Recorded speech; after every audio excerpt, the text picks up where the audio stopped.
Listen, you smell something? Human emotions are materializing in the form of a viscous psychoreactive plasm with explosive supernormal potential. What a discovery, a psychoreactive substance. Do you know what this equipment is used for? Boggle or Super Mario Brothers? We'll have fun! Yeah! They're still doing it. Really quite good work there. My friend, don't be a jerk. We've got no choice. Call the Ghostbusters. Super Jackpot! Welcome to Extraplasm Podcast. It's the only podcast on the internet that thought about writing in Mooglie for president. I'm your host, Jim Maritato, aka Pink Maniac on the internet, and joining me this week, riding along as the conversational co-host for this week's episode, is Eric Christenson of the Mooglie fan club. Eric, how are you doing? I'm doing great, Jim. How are you doing today? I'm doing great. I'm excited that we get to talk about Ghostbusters, that the episode is actually coming out on a Wednesday, which is amazing. Yeah. I'm on schedule for once. Oh, no. It's going to be a blast. We got lots of fun stuff to talk about today. There's so much that's gone on in the last week in terms of stuff like HasLab news and Mondo news. And I mean, Halloween happened. We've got to talk about, sort of everybody's Halloween experience. And for sure, we got to talk about the fact that, the Ecto 1 is now at Universal and stuff. So we got a whole bunch of stuff to talk about. But how was your Halloween? My Halloween was pretty good. So I was not a Ghostbuster this year. I know. Shocking. I know. Well, it's funny because my wife actually wanted me to be the Ecto 1. Have you seen the spirit costume where you put it over your shoulders? Board? Yeah. Yeah. No, not the sandwich board. It's like a plush that had lights on it, or maybe it is a sandwich board. Yeah, it is kind of like a sandwich board. I think you're right. Yeah. But it just sat there and I was like, okay, well, I'll just wear that and I'll wear my Engineer Corps suit. And then at the last minute, she changed to have a couple's costume, which was fine. It was great. But we had some trick-or-treaters. We had cold weather over here in Illinois, lots of wind. And then it was nice. We had a little patch giveaway on the club page. I wanted to see everybody's Halloween costumes. Surprisingly, there was a good amount of people not being Ghostbusters, which is always nice to see. I pointed, I think back to one of my commenters was like, this year I decided to change it up and I couldn't resist. I just had to comment. I said, what do you mean? You can be a Ghostbuster. You can be a Ghostbusters 2 Ghostbuster. You can be a real Ghostbuster.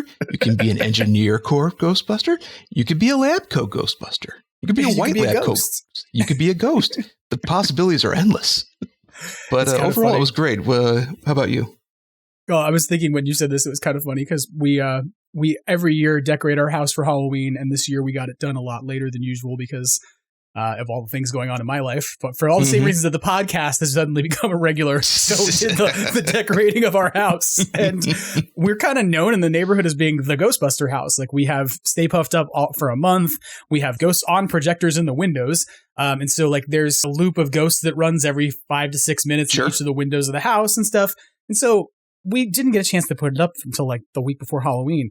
And so when people showed up at our house, they were like, we were waiting for you. Yeah, we got scolded. We had the opposite. See, I want to be the Ghostbuster house. So we've got a Slimer, we got a Stay Puffed, I got window decorations. Because of the wind that we had. Now, Slimer has been up since 1st of October. Sure. On Halloween, it was so windy, I had to deflate him. Because the stakes were pulling up out of the ground. Yep. So the only day Slimer was not up was Halloween. That's like we have a 15-foot Stay Puffed, but he only comes out on Halloween. So there's an 8-foot that exists throughout the month that's tied to the front of the house so he can't go anywhere. But here in Southern California, we deal with Santa Ana winds during October and November pretty typically. And tonight, even though elections are going to be happening and ballots are being counted, one of the things that's going to happen after the polls close here in California is we're going to get 60 to 80 mile an hour winds. Ooh. So I'm like, woo-hoo, here we go. So you can imagine a 15-foot Stay Puffed who's left unattended for a month. He might just attack some houses nearby. I mean, he's a sailor. I mean, there's things you could do to not have any trouble. I mean, we won't go into that on the podcast, but. No, but look, I think by the time if I left him up for the whole month, he would stop being a sailor. He would become a windsurfer. You know what?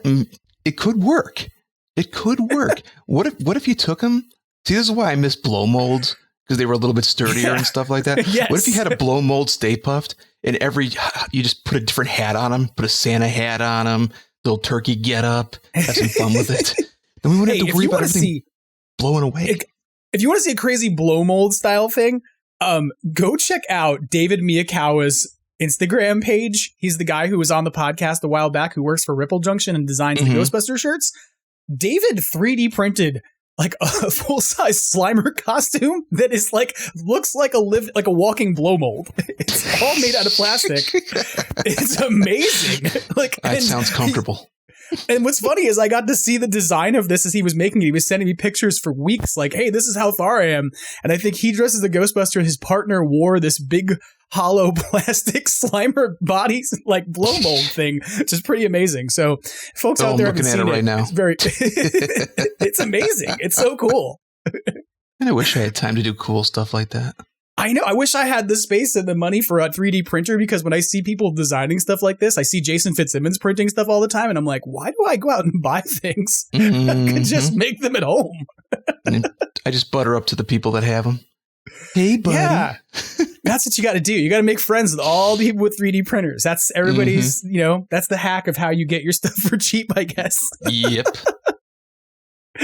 Well, I know that you also recently, in addition to your Halloween experience, you celebrated an anniversary. So congratulations on that. Thank you. 10 years strong. 10 years. Right on. Good going. I believe you actually took a trip as well to celebrate that. We did. My wife and I are big Disney people. We've gone to Disney, I don't know how many times between the two of us, a couple times with the kids. But we had this ticket that didn't expire until next year. We had a bad experience like 10 years ago. And to make it up to us, they gave us park hopper tickets, which, if you don't know, means you can go from multiple parks per day.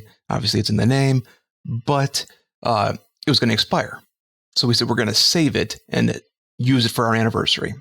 So This was an interesting trip, because not only was it Disney 10-year anniversary, it was the first time my wife has gone to Universal Studios since the early 90s. Oh, wow. And Universal back then and Universal now are completely different. Sure. And for both of us, it was actually our first Halloween Horror Nights. And my wife does not like haunted houses. We've been married 10 years, together 15. I've never seen her go in a haunted house. She always is just no. But she toughed it out. We did a little prep work. We went on YouTube. Looked at the 2019 house, which is still awesome, and some of the other ones going on. I kept myself spoiler-free completely from the Frozen Empire house.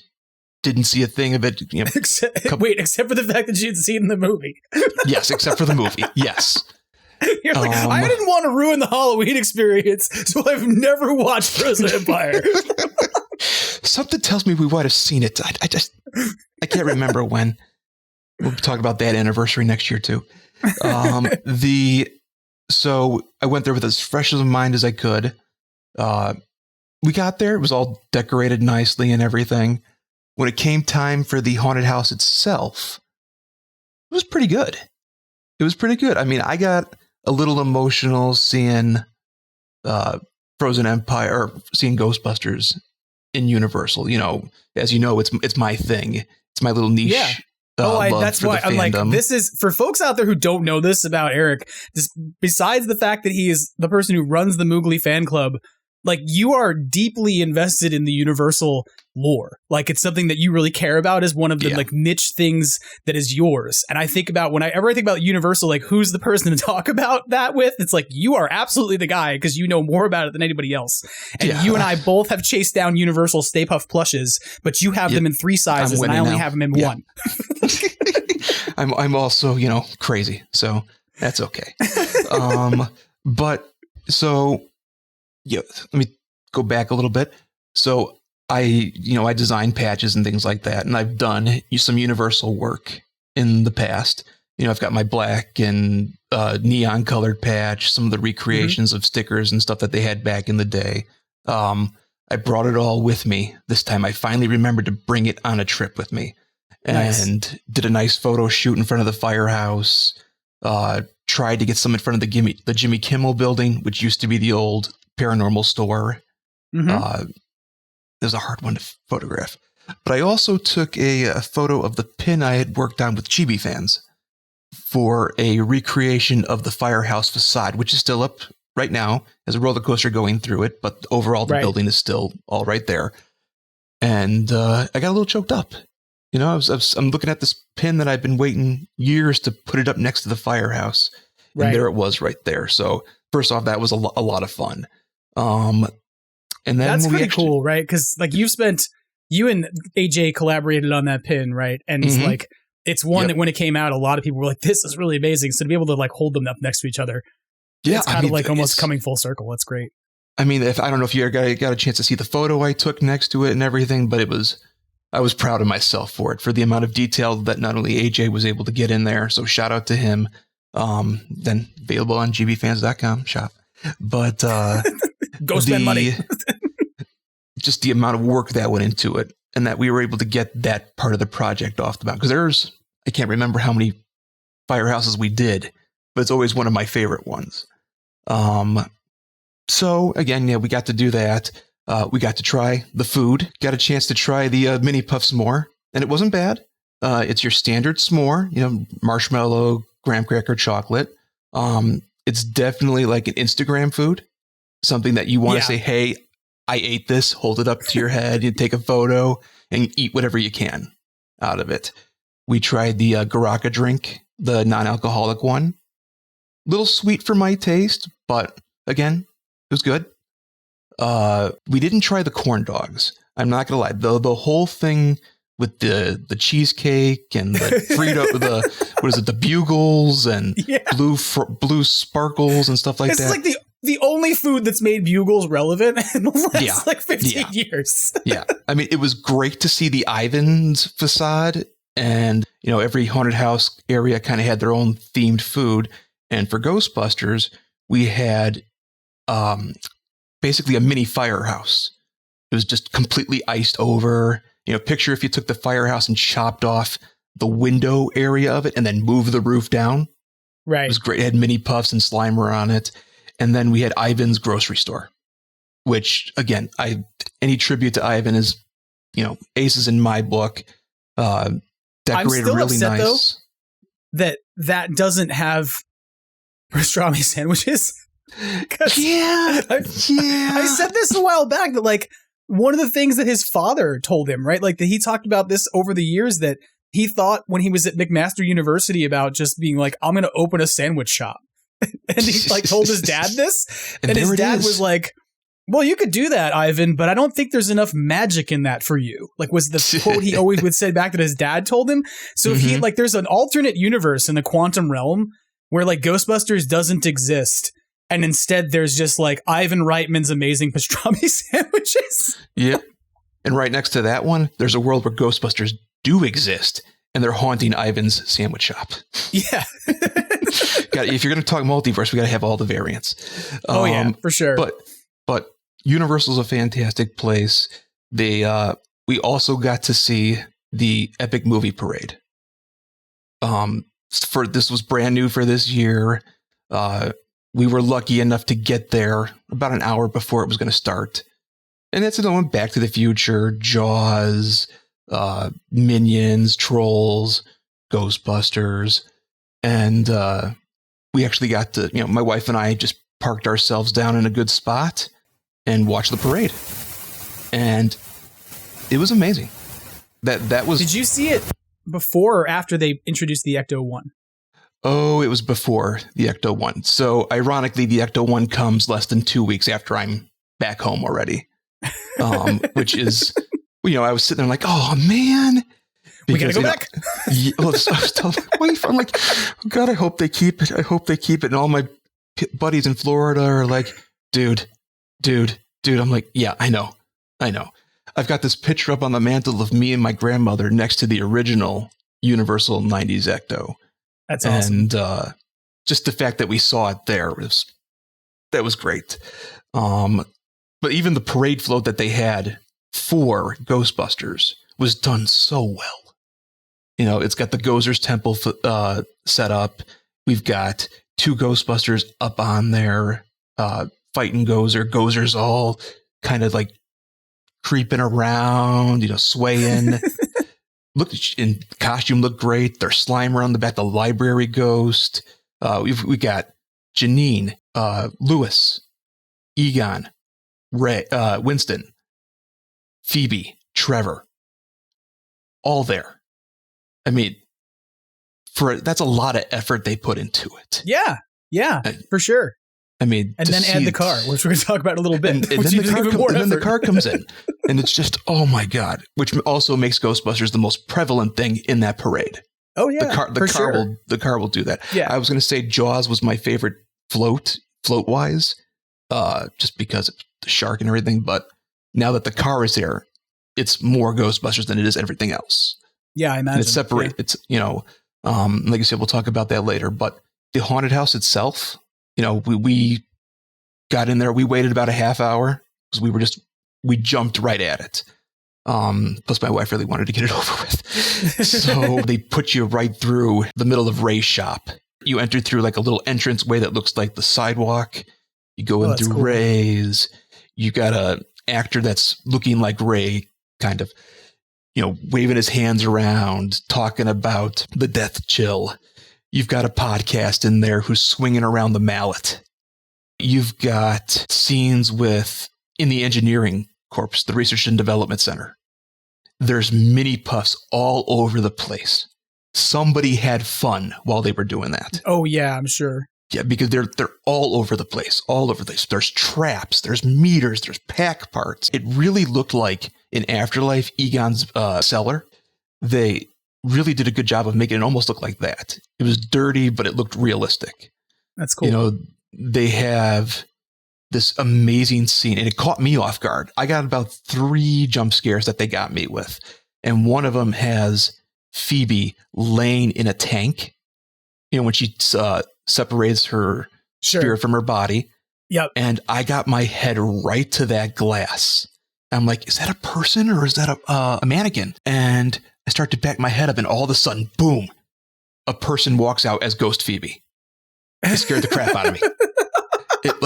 She got this serious dead face, and then I had to turn back again. It's just a mannequin laying in the tank. I'm like, they totally got me.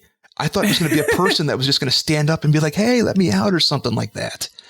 But you've got Garaka, a couple of times throughout it, and even different forms. Even I think they actually had him without the horns at one point, and then he's got the horns, and there's different heights.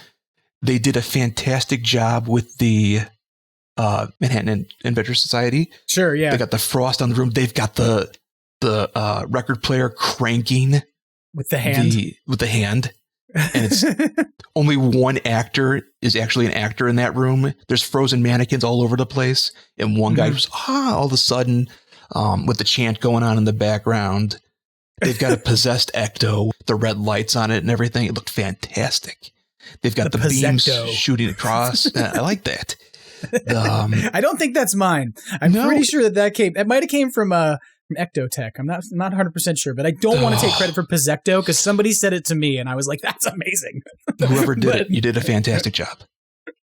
We went through the whole thing, them catching him, but it also brought in some GB1 as well. We had terror dogs. Nice. Towards the end of it, you got pink slime dripping from the ceiling. And I'm starting like, oh, okay. All right, we got a little Ghostbusters 2 stuff going on here. And sure enough, there's a Vigo in possessed Ray form. Oh, wow. Yeah. I never knew that was there. I'll be honest, I never watched the videos all the way through because I wasn't sure if I was going to make it to Hollywood. And I was like, I don't want to ruin this before I go. I don't know if the Hollywood experience was significantly different. I know they're 2 different parks and they do different things with them. But that's something I didn't know was that until you said it. I had no idea they did that. That's kind of funny. He was in there. I think Hollywood actually got the Scoleri brothers as well. Right on. I can't remember if Orlando had it. I don't think it did. And then you get some more. They have their own inner firehouse in there again, built really great. Then you come out, and that's it.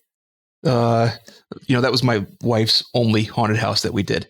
She's like, okay, I'm good. We did the one we said that we wanted to do. Let's go on some rides and stuff like that. It's funny you say this though, because like, Leah, my partner, hates jump scares. So like we don't go to horror nights for that reason. And I thought it was funny when you said you did like prep work. I thought you were going to say like, basically for a week, I didn't tell her where I was. I just came around the corner of her house and just popped out in a Garaka mask, right? Like just, okay, cool. You're prepped.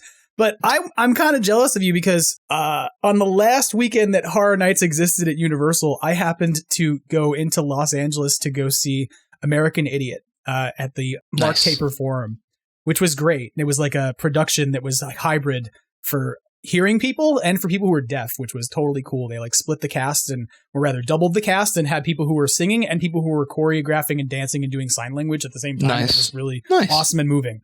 But on the way home, I was like, hey, we're like already here. So like, what if we just kind of go to City Walk and see if we can score some cheap merchandise from the store and what else we can kind of do?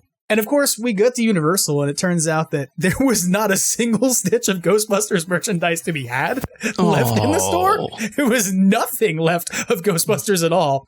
But then I'm walking along and I'm like, well, we should find something to eat. And this guy walks past me and he is just holding the mini puffed. Like the mini puff s'more with like two hands carrying it through City Walk. I stopped and I was like, hey, where did you get that? Like, can you get that in City Walk? And he's like, no, man, you got to go inside. But when you said like that was an Instagram worthy thing, there was a guy who didn't eat his, who I watched. He was like holding it like a communion wafer in two hands, walking through City Walk with it. And I was like, what are you doing? Do you think he still has it? I think so. I think this is a guy like who collects food or something. Yeah, I think it's like in his freezer.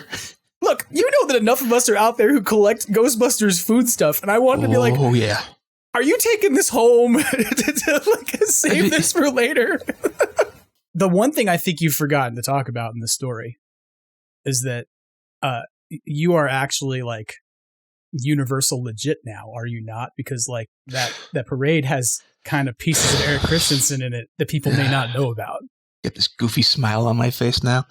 All right. I'm going to let you own this. I'm like, tell this story. So when the Epic Movie Parade came out, it was live streamed. Like the first 2 days were nothing but live streams of the parade. And later that day, from the first day, my wife and I are sitting down. The kids are asleep. I'm like, all right, do you want to watch the parade? So we start watching it. And the Ghostbusters start coming towards the screen. And the actor playing Egon crosses the screen.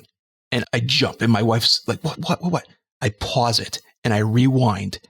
And I pause it again. Stop. Till his arm hits just the right angle. And I'm like, that's my arm patch.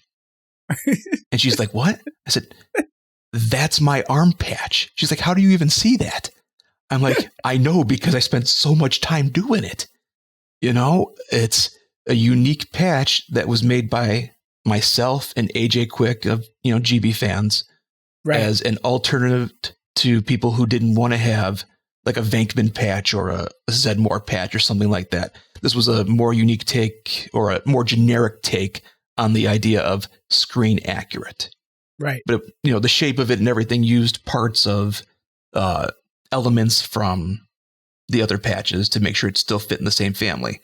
But it's not the idealized, but the movie vintage sort of style patch, right? So the idealized version of the logo is like the one that's super clean and looks like something that you would see published on something. But the patches were all handmade, so they all have different variations to them. They're all a little wonky and weird. Yeah, right. So I wanted to make sure we had one that just was for that Ghostbuster. It wasn't anybody else. This could be you. You're the guy who got handed your flight suit. This was what's on it. Right. So I'm jumping up and down, and literally, my phone is up to the TV. I'm taking screenshots. I'm taking photos of it. I couldn't believe it. Here I am with the TV paused. My patch is there. And I'm jumping up and down because it's in a theme park parade. I could not have been more shocked and happy at the same time. I'm pretty sure the grin did not disappear from my face for like a day and a half. At least. So, of course, when I went to Universal, one big goal was to try and get a photo of myself holding said patch with one of the actors. And my wife, she's a trooper. That parade is very long. And because everything moves slow. It's a very slow moving parade, and it goes a very long distance. It starts and ends in the same spot. So we sat there waiting for it to come right back. And I don't care if it's Winston, Egon, Phoebe, Trevor, somebody just to come to me and get that selfie. And sure enough, Egon's right there, and I'm waving him down like a crazy guy. There's two people dressed as Ghostbusters behind me wearing like spirit Halloween costumes. And I'm like, please don't go to them. Come to me. I'm waving my hand. I'm like, come on. And he looks at me and he comes right on over and he poses. I'm like, wait. Can you do one more? Can you just turn your arm just a little bit this way? And he's like, oh, okay. And then I put the arm on. I'm like, here we go. I snap off like 3 pictures and he walks away. You could tell. Did you stop and go, Egon, I made your patch? No, I didn't want to destroy the magic like that because there were actually people looking at me like, what's he doing? What is he doing? And I got that look. And they saw that I had something in my hand, and one person had asked me, can I see that? I'm like, yeah. And but later, when I looked at the photo, here's the fun part. The actor I took a picture with is the same actor from the video that I first found out. So you have multiple pictures of him, but just some came off your television screen and some came from real life. Yep. I could not believe it when I had to look it over because I was just so happy that I got the photo. So funny. It's amazing when you say things like you're a part of universal history. And I don't know if I would go that far, but no, you are. That's it. I was talking to AJ. I'm like, someday they're going to put these suits in a warehouse in one of the sound stages or in a basement or whatever. Right. It's going to be labeled Ghostbusters Epic Parade Egon costume, whatever it's going to say. It's going to have a tag on it. And we're going to be in there. Yeah. That tiny slot. Man, you get me emotional. that little sliver of theme park history. It means a lot to me. It means so much to you. And I mean, that's the coolest part about it. It's like, if you're patchy at using something, it's great, right? Like, that would be awesome and you'd be excited about it. But for you in particular, as somebody who has such a deep affinity for that Universal theme park experience and its legacy on, in Orlando and sort of the connection back all the way to your childhood, like, it's so cool that you have the ability to say, like, I contributed something that made it into the thing that I really love, like, I hope you get to contribute more stuff to it in the future because I think it's such a cool story. And it's I would take I love it in a heartbeat. in a heartbeat. I've always, when I was first starting off as a designer, I wanted to be a theme park designer. I worked, as hard as I could working on merchandise things. That's how I started off, originally.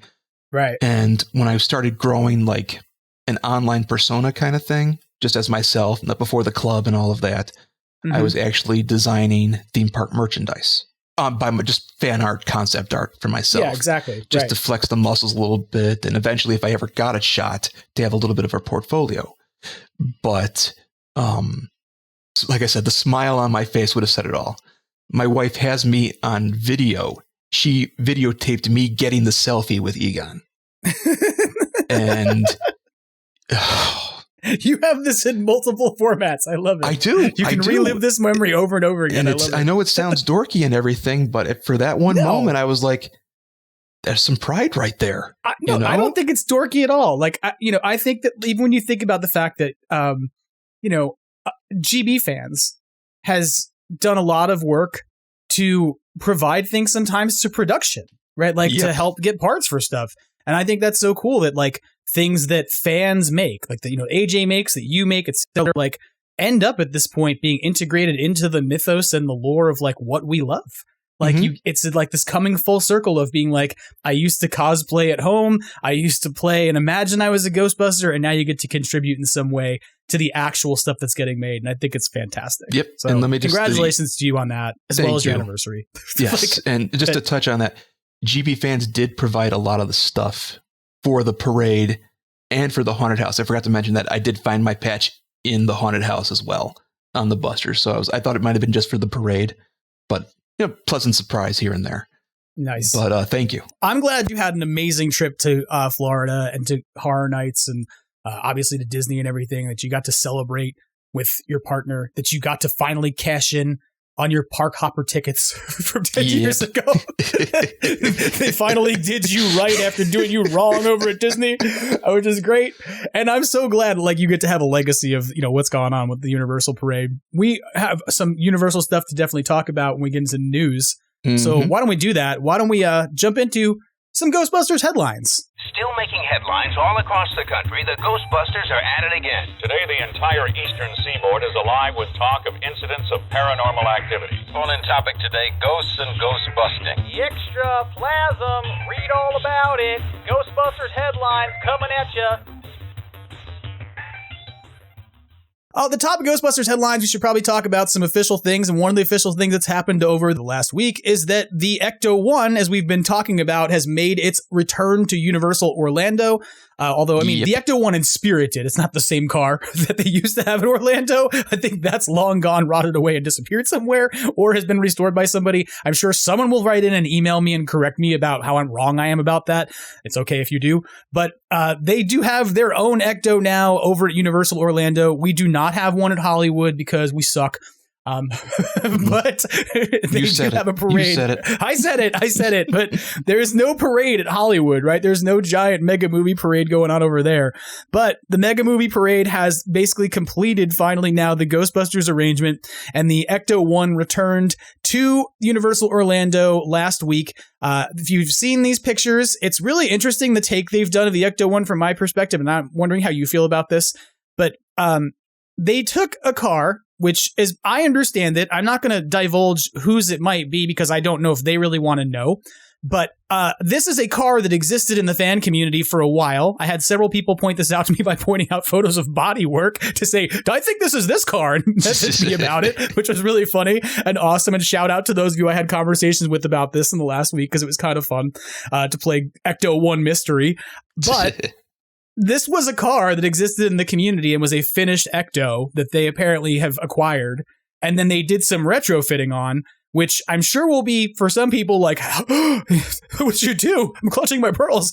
But I find this car really interesting because it's got mini puffs on it that are like rotating on the hubcaps, hanging out the sides, carrying an RC trap. There's mini puffs that are like on the hood where one of them is holding another one in the air, like they're on the bow of the Titanic or something, which I think is hilarious. There's a smeared one across the windshield. Yeah, they did a great job of adding these mini puffs to the car. They look great, although they are certainly not to scale because they're huge. But I'm going to say this. What that is right there, those are my mini puffed garden gnomes, damn it. Those are them, okay? Like, you look at those things, they are exactly what I've been talking about for years. Sure. What I talked about with Eric Reich when he was on the podcast of, I need a thing that I can put on my lawn that will display well from the street, so it can't be too small. It's got to be bigger than...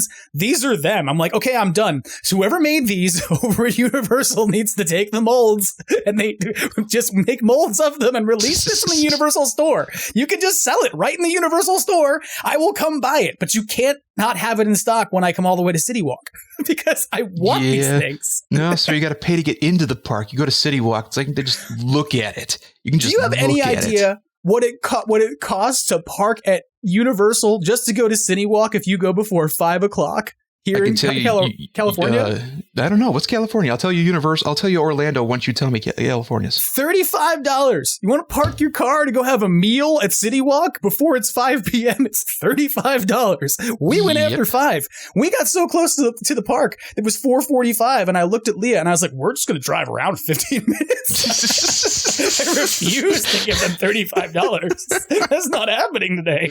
No. So, I'm saying, don't make me have to drive into the park to buy a theme park ticket and pay $35 to go buy these things. Put them online, put them in the Universal Orlando store, and ship them to me.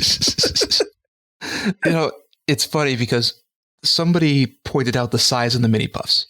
And as soon as I saw the photos, I kind of wish that's how they were in the movie a little bit. Yeah. You know, either like 10 of them or 20 of them came together and became this kind of mini puff, or that they were just generally that size, because it is so much fun on the car.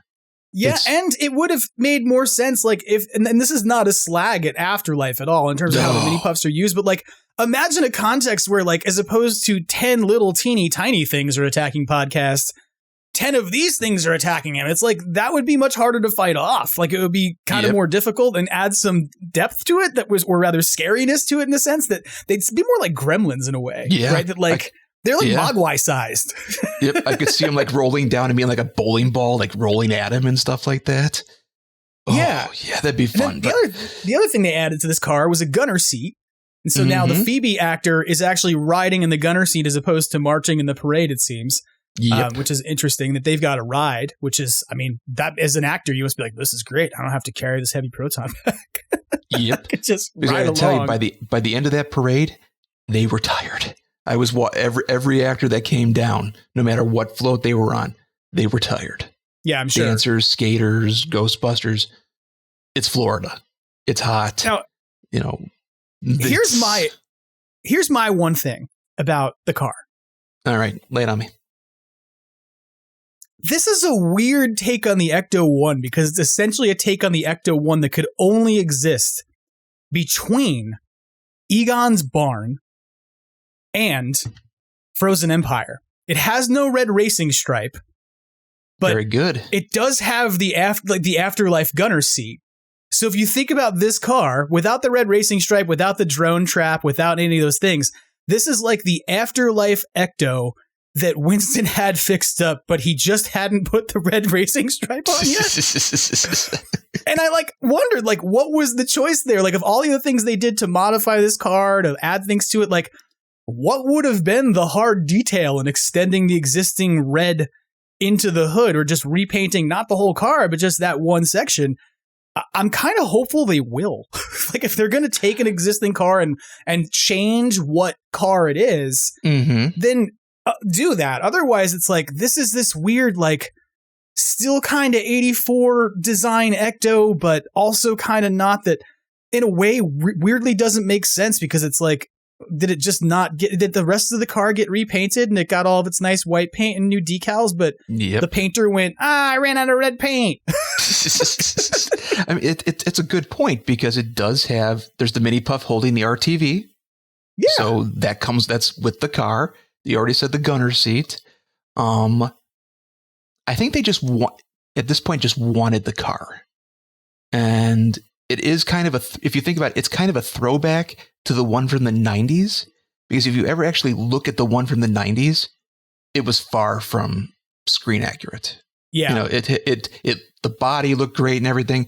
I always remember this tiny little emblem on the doors. It would probably drive Greg and Nick crazy. The roof rack, it was completely not the same. But it was a theme park car. Right. And I think that this, was that intentional? No, not at all. But it's unique. I take it back to the firehouse. The Universal Firehouse is different than both of the ones used in the movie. This car is now the Universal car, this version. Sure. So I'm okay with having a Universal Firehouse and a Universal car, that they're only seen in this capacity. That being said, I could honestly see them changing it to make it look a little more Frozen Empire-y. With I guess it's really just the red. That's really all we need, right? That's really all you need. It's you. There's not I guess there's a holder for the drone trap, and you could change the hose color, because it has the blue hose. It doesn't have the silver hose from Frozen Empire. Yet, if you think about how the hose looks in Afterlife, the hose is a trash piece. So it's when you look and you go, which car is this? And I think you're that's fair to say, look, it's the Universal Ecto. They came up with their own interpretation of how they want the car to look. And so this will forever kind of iconically be the Universal Ecto, especially because it has all these mini puffs on it. So nobody's ever going to miss those. Yep. But I think that it's kind of interesting that they kind of went this way. And maybe it's because they have a parade where, to be fair, right? the parade's already kind of weird. They're already like, hey, we got the 84 characters, and they look like they did in 1984, and we also have their grandchildren. Egon's walking with his grandkids. Right. You're like, this character's supposed to be dead, but in our parade, he's alive, and he's like 32. Mm-hmm. Which brings it. There's no Callie in the parade. So that's the funny part. Callie is not in there. Is there a Gruberson? No. So is it just the kids? That's an interesting take too. Where it's like just the kids, and then you have a full 84 cast almost. You get the 4, and then like I said, Lewis, and and then you even have the random I've been slimed character too, just kind of walking around, just like green things on her, just right. I think we figured it out. I think we actually just figured it out. You can't have the red stripe on the car. No, here's why you can't have the red stripe on the car. This is why. Because that Winston is not yet a billionaire. Winston of the parade has not created his company yet. So he doesn't have the money for the red stripe. He can't pay for it yet.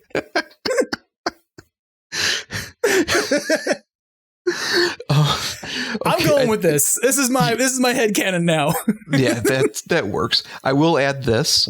If you're looking at it from the right angle, seeing that parade Stay Puft come across the buildings, because there's buildings throughout, regular Universal, you can actually see the Stay Puft almost recreating the first scene where you see just the head kind of going past, but you can actually see like the upper body. And I think it's worth noting now with the addition of the Ecto-1, Ghostbusters now has the most presence in the parade. Right. Every movie has actors and one float. The strangest thing about it is it's not a Universal movie. Yep. It's like our licensed property we got from our friends at Sony. Mm-hmm. And they're going ham on it. Go for it. I love that they are. I really am very happy they are. I was admittedly surprised to find no Ghostbusters merchandise in the Universal store, given how hard they've gone on stuff. Because I was like, maybe it's because it's all Horror Night stuff, but I was surprised. I was like, there's not even like an enamel pin here that just has the logo on it. There's nothing left. So I hope that they continue to do merch like at the theme park too, if they're going to continue to do the Mega Movie Parade, because there's going to be a presence for this. So why not continue to have some merch? And maybe Orlando will and Hollywood won't, because like Hollywood doesn't have the parade, so it's not going to be as relevant for them. And they're going to privilege the properties that they have in the park year round.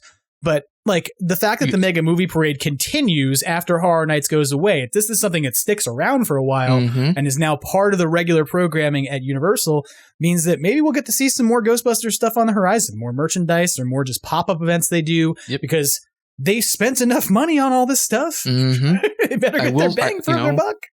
There was, theme parks have changed over the years so much. Stores used to have, if you went into the Ghostbuster store, there was Ghostbuster stuff. If you went into the King Kong or Back to the Future store, you had that merchandise. This time around, it was everything. Well, we got off of Men in Black and there was Ghostbuster stuff waiting for us right there.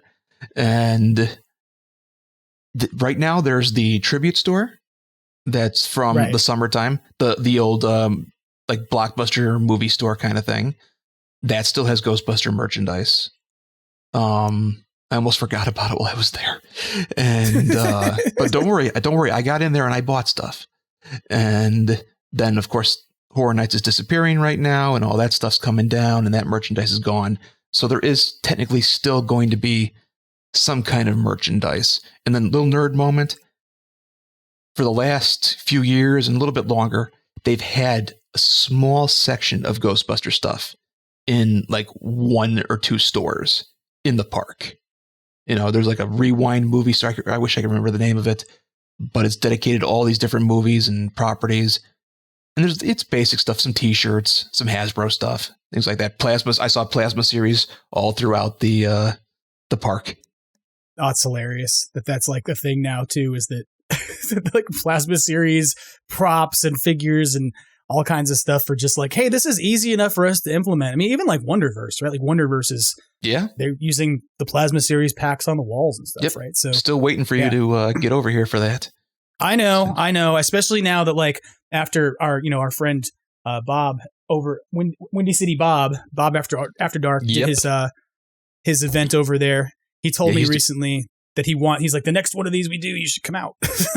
He's doing fantastic there. It's really nice to see Sony interacting with the fan base a little bit. Yeah. I feel like that there's usually with any, major company and fans, there's always some kind of disconnect. So when you see moments like what Bob's doing, or the fan or Universal buying a fan Ecto 1, things like that, I just think that's amazing because, fans help make the movies.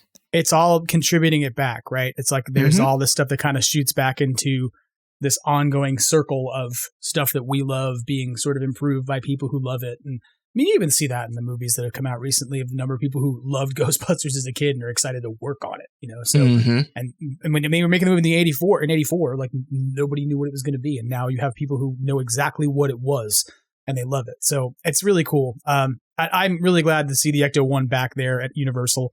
And I hope that I get to see it. Like, I've actually never been to Universal in Florida, so I kind of have like more of a reason to go now. Like, there's a mega movie parade and there's sort of this attachment to Ghostbusters as a theme park thing. And like, we don't have it elsewhere. There's not like another place that you can really, at a theme park level, enjoy Ghostbusters. You can go to Germany. The German Ghostbusters are like, it's awesome. We got theme parks that embrace Ghostbusters in hotel rooms. They look like the firehouse. Why do you think our convention stuff is so great? I was going to say their booths are a theme park. They got so much good, so many. I feel like every week we're seeing something new added to it. Yeah, but like other than that, you got to go to like Motion Gate Dubai to ride a Ghostbusters ride. Yep. Or somewhere in Southeast Asia. I know where I'm going anytime soon, right? So I think Universal is now on my list, and I have better reasons to go there. Well, a few moments ago we were talking about Winston Zeddemore, so that probably means that we should transition for a few moments at least to talking about Ernie Hudson and the sort of praise that he's given for his Ghostbusters co-stars this week.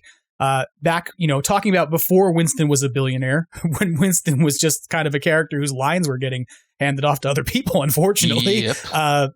And sort of being left off a poster, which is still very egregious. Yes, that's true. More than one. And it still drives me crazy. Like, I saw a t-shirt design recently that was sold by a large, like, big box chain store that was the three guys. And I just wanted to scream, why is this design still approved? Like, why hasn't somebody at Sony said, we're retiring that? Like, this is no longer in the style guide. The white guys of Ghostbusters design. So I'd like to see it go away and make sure we always include him.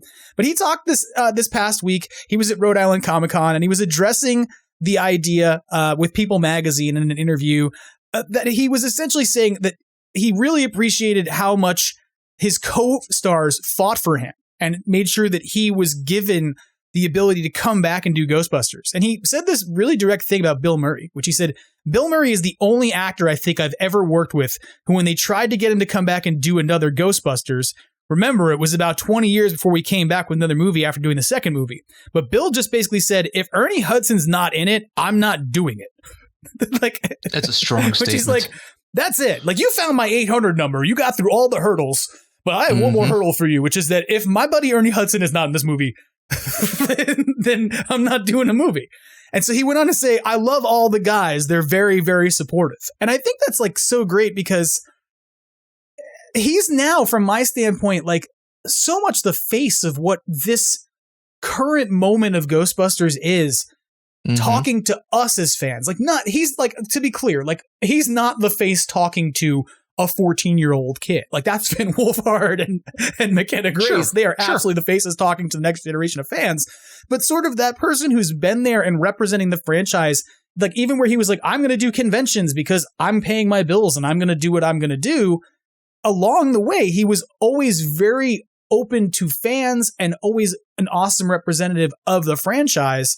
And sort of know that, like, even though he had his issues maybe with problems with the studio, to know that his co-stars always had his back, like, makes me feel good. Because you, like, want to know that. You want to know that it's like, hey, it wasn't like the entire set was like this. But no, like, this was a choice being made above those actors, etc. You know, and I don't mean to say, like, that's a director's choice or a producer's. I don't know where it comes from. I don't know who reassigns lines and decides the jokes go to other people. But, like, or who leaves people off a poster. But to know that he has a good relationship with those fellow actors after all these years, I think is really great. Like, it would suck to, like, this is the way I'll put it. It sucked for us as fans to know that, like, Bill Murray and Harold Ramis had long-standing beef, right? And then it only got resolved, like, while Harold was on his deathbed, like, that they finally had a conversation and that's the way we know that is because of Violet Ramis's book. That's really what tells that story, is where she has come out and said that Bill Murray, kind of reached out and talked to my dad and buried the hatchet after the time they had. And for us, the catharsis of, like, afterlife, is sort of like having the closure on Harold being gone. I think it would be lousy for everybody to sort of go through, not that I want any of these actors to go away or pass away, to not know if there was unresolved conflict amongst those actors after all these years. I know that maybe that sounds like too selfish in terms of thinking about the dynamics of the parasocial relationship I have with actors who have their own dynamic and their own stuff. But I just think that it makes things more complicated for fans when we think there's tensions or awkwardness between the characters or like the cast, right? Who play the characters that we know are so tightly knit and that work well together. So I loved this quote, knowing that he sort of feels that Bill Murray, knowing how much weight Bill Murray throws around in Hollywood, has his back. I think it's really cool. Yeah. I mean, you said it almost perfectly. There was a little bit, a couple of years ago, last year, I can't remember when it was, but Ernie was saying some stuff that, wasn't exactly in the most positive light. Yeah. With working with the studio stuff. With the studio stuff. And when you see his quote in People, makes you sorry. It's nice to see that we didn't have to worry about his relationship with the actors. From like a movie standpoint, and even for us, it's hard to make sure we see the actor versus the character. Sometimes, it's like, agreed. Oh, I love Egon. I love Egon. Some people might go, I loved him in Harold in Stripes, or there's always different ways to see it. But the knowing that if you had read this interview, or if you had read the interview, you would, and then watch the movie. It's nice to know that these people did not hate each other as they were acting. Yes. I mean, just think about it. If Ernie had to be upset at anybody in the Ghostbusters Sony family, it's better for the movie that it's the studio and not the actors. Yeah, I mean, and that's, to be fair, chemistry. Like, you're pointing back to the old comments he made about this, but even in this People magazine article, he says, I had been acting for, a lot of years before I even did Ghostbusters. The studio was really not as welcoming, but the guys were. When we do a scene, the guys would say, wait a minute, Ernie's not saying anything, so let's make sure he's included. So a lot of those lines probably could have gone to somebody else, but they were kind enough to make sure that I was always included. And he continued and said, the studio sort of went out of its way to make sure that I wasn't included. It came to the poster. It came to the PR stuff, but the guys were really inclusive. And that's why I really considered them really all very, very special people in my life. And I don't know. It's just like, it's this weird thing to consider that, like, in the movie, he's this random guy who, like, great, you're hired. Yep. But then they have this chemistry amongst them in the movie, even though, like, great, you're hired. And that's almost like the way the studio operated. They were like, well, we're going to get Eddie Murphy in here. Oh, crap, we're not going to get Eddie Murphy in here. Great, you're hired. And so, but then they become this, like, tightly knit group of people, who even years on, and I've joked about this, that, like, when we did the premiere, when Jason Fitzsimmons and I were on the carpet for the premiere, we had a quick opportunity to talk to Dan Aykroyd and to talk to Ernie Hudson.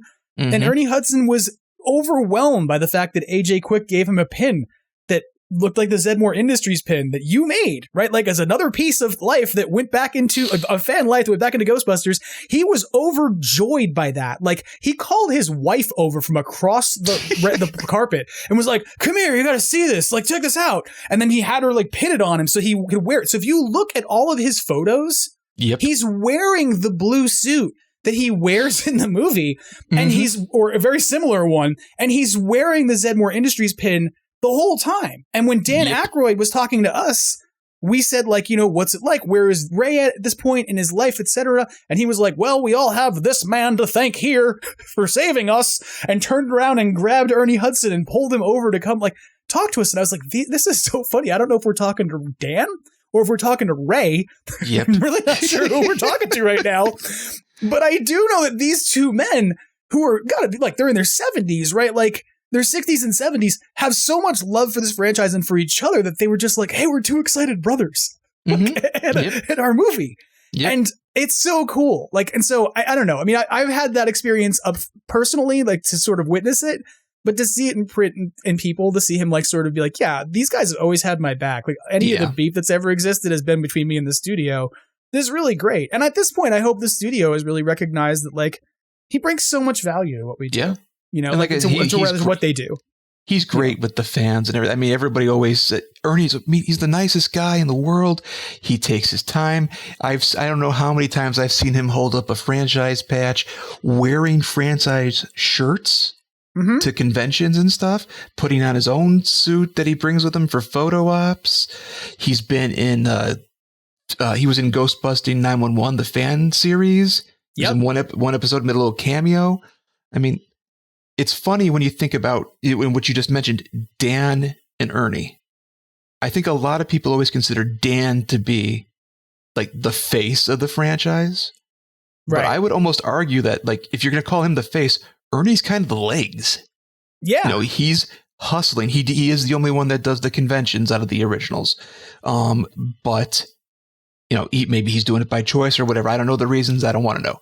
But the fact that he's so into it just helps us connect with that character more. I mean, how many times can you say you connect with a billionaire character in a movie? I mean, think about it. If he was just some guy that showed in from another movie or something, or just a new character, none of us would have made the connection. He's not Tony Stark, right? Exactly. Like, that's the way I think about it. Is it's like, he is an everyman who became successful, but will always be a Ghostbuster. Like, that's like kind of his whole shtick, right? Like, the goosebumps there. You know, that's the deal. And he even says it like out of character. Like, he says it to people on the street. He says it in interviews. I'll always be one. So it's great to hear that he had a good Rhode Island Comic-Con experience, a good interview, and you know, has some nice things to say about his fellow co-stars. Yeah. It's awesome. Yeah, it's like you said, that quote could almost apply to everybody in the fandom. You know, there's, you know, I see the jokes for Halloween. What are you going to be? I'll always be a Ghostbuster. But, you know, there's guys like you and me and other franchise members. They'll look in their closet and there's the suit. You know, I'm getting older. I'm doing this, but I'll always be a Ghostbuster. You look in the closet, here's the suit. And to be fair, on Halloween night, for those of you listening to the podcast, you may not know I recently had oral surgery, which is part of the reason why there was like a podcast that came out off schedule and all sorts of stuff, because things are not going wrong enough in my life. And so I was in considerable pain on Halloween, and I wanted to be outside with people. And I put on my flight suit, my Nomex flight suit, for all of 7 minutes. And I went, I'm already uncomfortable enough. And I took it off and put my ectoplasm jacket on and my hat. And I was like, this is good enough. My entire house I have a 15-foot Stay Puft Marshmallow Man. I'm allowed to sit this one out on the flight suit, I think. You'll always be a Ghostbuster. I will always be a Ghostbuster. This is fine. Exactly. And I'm glad Ernie got that line, too. To wrap up Ernie, I think that was one of the most perfect lines he could have said. Yes. And I love him. I think he's great. It's why he ends the podcast for us every week. I have him phone in every week to do that, everybody. If you didn't know that, that's actually Ernie phoning in every week. Yep. He calls once a week and goes, let's go. Yep. The exact same intonation, exact same inflection every time he says it. He just, hey, Jim. And then he calls me and says, are you ready? And I go, yep, let's record it. Happens every week, everybody. I say it every single week. Moving on from Ernie Hudson, we got to talk about Ray Parker Jr., the one autograph I did not get at FanFest because I don't know where he was. Mm-hmm. Ray Parker Jr. is in the news because over Halloween, his song Ghostbusters topped the Spotify charts across the United States, throughout the Great White North of Canada and the United Kingdom.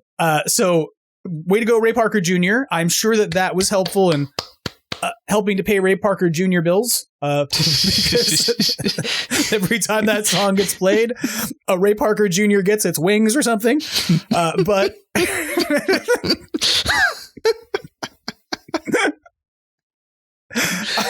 that's not said in like a mean way. It's the truth. Like, no, it's just hilarious. Every time, that's the way we should say this. Every time you play Ghostbusters, Ray Parker Jr. gets an extension on his house.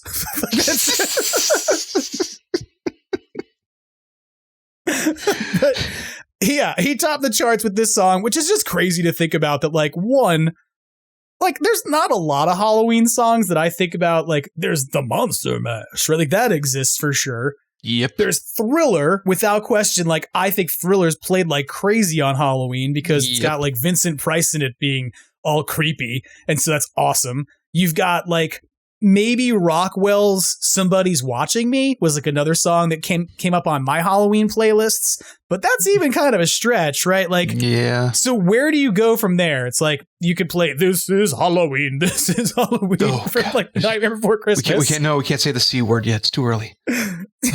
So what are your deep cuts? Like, what do you go to for Halloween playlists? And I think that part of this is that like, if you went and looked at Spotify, I don't know this for sure, but I bet if you went to Spotify and you went and said, I'm going to check out the top 10 to 15 Halloween custom playlists that come up when you search for Halloween music, I would bet you that Ghostbusters is within the top 5 to 10 tracks on each of those playlists. Yeah, I'd take that. So every person who had a Halloween party and was like, well, what are we going to do for music? Oh, I don't know. I'll go to Spotify. Put on a playlist. Those people are helping to put in a pool at Ray's house. It's a Ghostbuster shaped pool. It's a no symbol. Yeah, no, it's Mooglie. The pool itself is Mooglie, but the swim up bar that goes around the entire pool, nice, right, is the shape of the No logo. Yep. Right, and it's that got way a little bridge you could cross across it, and that's the crossbar. But it folds down into like a tiki bar. Exactly. So that way you can like be inside of the Mooglie pool. Baby, this is why I said Mooglie for president, right? Like if we get Mooglie for president, maybe we all get Mooglie pools. That would be awesome. Somebody out there who's really rich in the fandom, please take this idea and run with it. Yep. Please now put a Mooglie shaped pool in your backyard and make lots of video about it. This and maybe invite us over. Is Cribs still a thing? I don't even know. Could you imagine? We're at Ray Parker Jr.'s house? Yeah.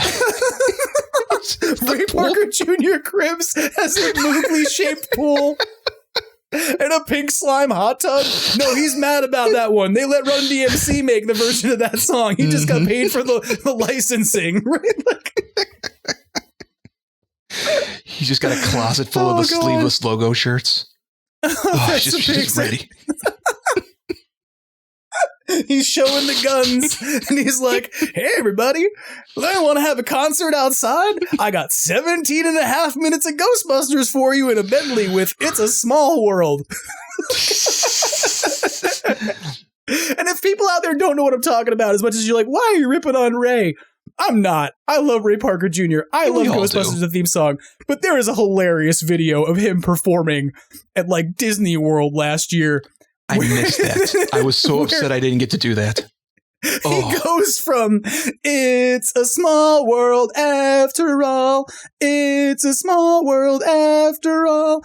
It's a small world after all, and it's a small, small world." Doom doom doom doom doom doom doom doom doom, and you're like, "What just happened?" What just happened, everybody? I want that. That's got to be on the intro for the podcast from now on. Just record that part and put it at the beginning. No, if I put that in my podcast, if anybody's going to come make sure that they get paid for their usage of the clips. Then you got him and Disney. They're coming after you. Yeah, I'm gonna get both of them. I'm gonna be like complete. Like, you see how messed up my hair is after you said that? I like ran my hands through my hair, and I've now got like nobody can see this. I have like Einstein hair now because there was a hair raising suggestion. It's literally that's amazing. Yeah, so congratulations to Ray Parker Jr. on your top 100. Or I guess on his number one, right? He was previously.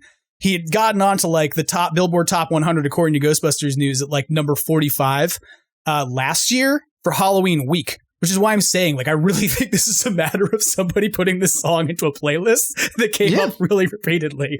Like, I feel like almost every year we kind of hear about it jumps up, which makes sense. Like for everything we just talked about, but it's glad to see that this year, and maybe it was Frozen Empire that helped it a little bit more. Because I saw a lot of Ghostbuster trick-or-treaters this year. I was very surprised. That's awesome. I didn't. So I mean, it was all the kids and 2 adults. But when I went to my son's school parade, there were Ghostbusters. Trick-or-treating, there were Ghostbusters. So maybe it was the movie. Maybe it's doing that thing where it's inspiring and pulling in that young fandom that we need. Mm-hmm. And Spotify was like, all right, here we go. Yeah. And this is probably a good point for us to point out there's actually a new version of Ghostbusters that people can go listen to, as if there weren't enough. I don't know if people know this as well. There's actually a playlist that's called 100 versions of Ghostbusters that you can find on Spotify that is like 100 different versions of Ghostbusters. And as of this week, there's now a new one because Bruce Springsteen performed at the Bell Center in Montreal on Halloween, and he got up and played Ghostbusters. And it was recorded live, which I'm going to tell everybody now made me so excited because I don't listen to Bruce Springsteen a lot. Like, his music's fine. He's a very talented artist. Like, Born in the USA was part of my life. Like, I remember these things. I remember the streets of Philadelphia, like all of that. Like, it's all part of my brain and my experience. But Bruce Springsteen and the E Street Band in my life, they have 2 jobs, which is Santa Claus is coming to town. I told you about the Christmas stuff. I know. I know. I'm creeping. And the other one is Merry Christmas, baby. Those are like the 2 things. Like, I know the holiday season is here because those 2 songs are on the radio, right? And to think that I have a new holiday song from Bruce Springsteen and the E Street Band now, that I can play on Halloween. The Bruce Springsteen version of Ghostbusters is amazing, but I imagine if I do, I don't know if that's going to mean that he gets a Mooglie shaped pool. He could definitely afford it. Ooh. Or will Ray come for him and say, you're impacting my ability to have Mooglie pool. This is unacceptable. He gets the Ghostbusters 2 pool. You get the sequel. I get the first one. Yeah. No, I really loved this version of Ghostbusters. It's great. If you haven't heard this, go check it out. Ghostbusters News definitely has the article with the YouTube video embedded in it, so you don't have to go find it. But I love that it was recorded like in high quality, because that's the other part about those Christmas songs. When he does the covers of the Christmas songs, that he did them live. Like, they were live recordings of Santa Claus is Coming to Town and Merry Christmas Baby with the crowd going crazy behind it. So to have him doing Ghostbusters like in an arena, it's like, oh my God, this just made it have a Bruce Springsteen trifecta of awesome nostalgia stuff now for me. I'm just this is great. Did you get to check out the backup dancers when he's singing? I honestly didn't notice them. They're all doing like a little Thriller dance to it. You know, the arms up in the air. They look like they're having so much fun, but they're kind of like, we don't know what to do at the same time. Because let's face it, Ghostbusters. If you're not familiar with the classic dance in the music video, you got a finger point. That's the whole thing. You just finger point at people and you kick your feet alternating ways, right? That's but if you don't know the whole thing, if you don't know how to do that, it is kind of a song that's a little hard to like pick a dance to. So I love that they pulled out the Thriller moves and then they just kind of go about the rest of the song and everything. But it was nice him holding out the microphone to the crowd and everything. So yeah, I think really amazing. I think it was amazing. Yeah, it's great. I never thought I'd see that. No, I didn't either. I never imagined that Bruce Springsteen and the E Street Band would cover Ghostbusters in my life. But Coming to iTunes this week. Yeah. Put it out on an album. Give me a Halloween album that has this on it, right? Now we have another track that can work. So him and Ray together. They're going together. Oh my God, that's crazy. Well, we need that. I want that now. Somebody make it happen. Somebody who produces music, listens to the podcast. There must be at least one of you. Somebody has to do it. Speaking of podcasts, or at least one that isn't this one, if you're a fan of Ghostbusters 2, then you might want to check out the Lighter Darker podcast, which is Industrial Light and Magic's new podcast that revisits Ghostbusters 2 in episode 5. They welcome special guest Bill George, who served as the film's model shop supervisor, and essentially talked with him about a lot of the ways that the Slimer animatronic puppet work came together that I'm not sure how much we actually saw in the movie, but it's on display still at ILM as like a piece that you can see if you go visit there, that they like mounted on the wall and were like, check this out. We made this once. Isn't it cool? But they also talk about the sort of like the haunted New York City ghosts and things that they created. And it's kind of interesting. I mean, you don't really get to, like, I get to have a podcast where I talk about Ghostbusters because I like it. The number of podcast episodes you get from people who made Ghostbusters and want to talk about it really in depth is pretty small, I think. Yeah. We've had some really great stuff to come out of, places like the Containment Unit podcast. And we've been really grateful to have folks like Kevin Mangold, who's running right now. Keep going. And also, folks like Steve Johnson who come on the show. Like, that's great. But like, there's this entire discussion of ILM people essentially talking with Bill George that I think is worth checking out. So if you want to check this out, it's called Lighter Darker. It's episode 5. It's all about Ghostbusters 2. You can find it over on YouTube. It's about 53 minutes long. So you're looking at about an hour of deep Ghostbusters 2 talk for the hardcore Ghostbusters 2 fan. Yeah. And can you be like a Ghostbusters fan and not be a good fan of Ghostbusters 2? Is that even allowed? No, we don't want to open that up to questions. No. No. It's nice to see Ghostbusters 2 getting a little extra attention. Yeah. I mean, it's also fun to think about how, with special effects in general, I think always a look back helps inspire a look forward. Seeing those techniques. It's funny when Afterlife came out, everybody was so happy that Jason Reitman was the Terror Dog animatronics and more practical effects. And I think the more you get to see that or hear about how it was done and stuff, you get to inspire the future movie makers out there.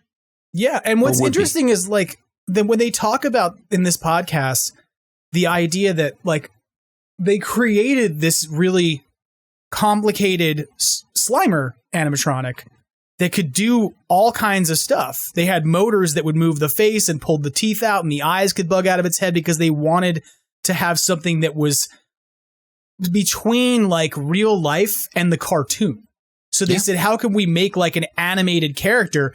But when they began using it, it was really stiff. Like it didn't work because it was too motorized and mechanical. And so they ended up deciding that like having a big floppy sculpture-y suit, like the thing that Robin Shelby ended up wearing was better. So as much as like it's cool that like all these different technologies exist and they kind of pay forward how movies are made, and like you see like Jason Reitman and stuff like adopting old school practical film techniques. Even in this context, like this is a podcast where they go, let me tell you all about all the detailed work we did to build this like motorized awesome Slimer puppet. Then also we looked at it and went, man, that looks great when it's not moving. And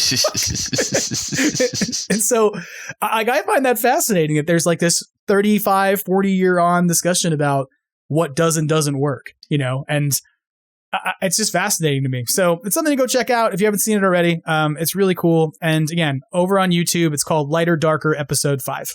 Well, let's talk about some merch news for a few minutes, I guess. One quick piece of merch news that I don't have that much to say about, as much as you should just know that it's happened. Dark Horse Comics has put out their volume 1 of Back in Town, the comic book that they've had running over the course of the year. It's now all bound together in a, I believe, trade paperback. I don't think it's a hardcover. So it's $19.99 for the paperback copy of it over on Amazon, or you can get the Kindle version for $11.99. My strong suggestion is you should definitely go and click through links on Jason Fitzsimmons' website, Ghostbusters News, because there's a really good chance that that's an affiliate link that will help him. And also, if you look at that article, he very kindly mentioned that David M. Boer shared news about how there was more comics coming on Extraplasm Podcast and linked that. So thank you to Jason for that, because that's some nice energy. But it's nice to read articles about new news and find yourself discussed in them. It's always kind of fun. Mm-hmm. But yeah, this is, the compendium essentially of the first year of this book. We do know there's going to be more of the book. We don't really know what it's going to be about yet, so we'll see, but it's presumably going to be coming from the same creative team. I know that for sure David Boer is working on writing for the second volume of it, and we talked about that when he was on the podcast, so I'm not sure when that's going to be dropping, but stay tuned, because there'll probably be some sort of announcement coming from Dark Horse pretty soon. I kind of thought they might have done it at New York Comic Con, honestly. I thought they would have showed it would have been a good spot for it. Yeah, like when there was a lot of other sort of Ghostbusters synergy going on, like Mondo was doing things, Hasbro was doing things.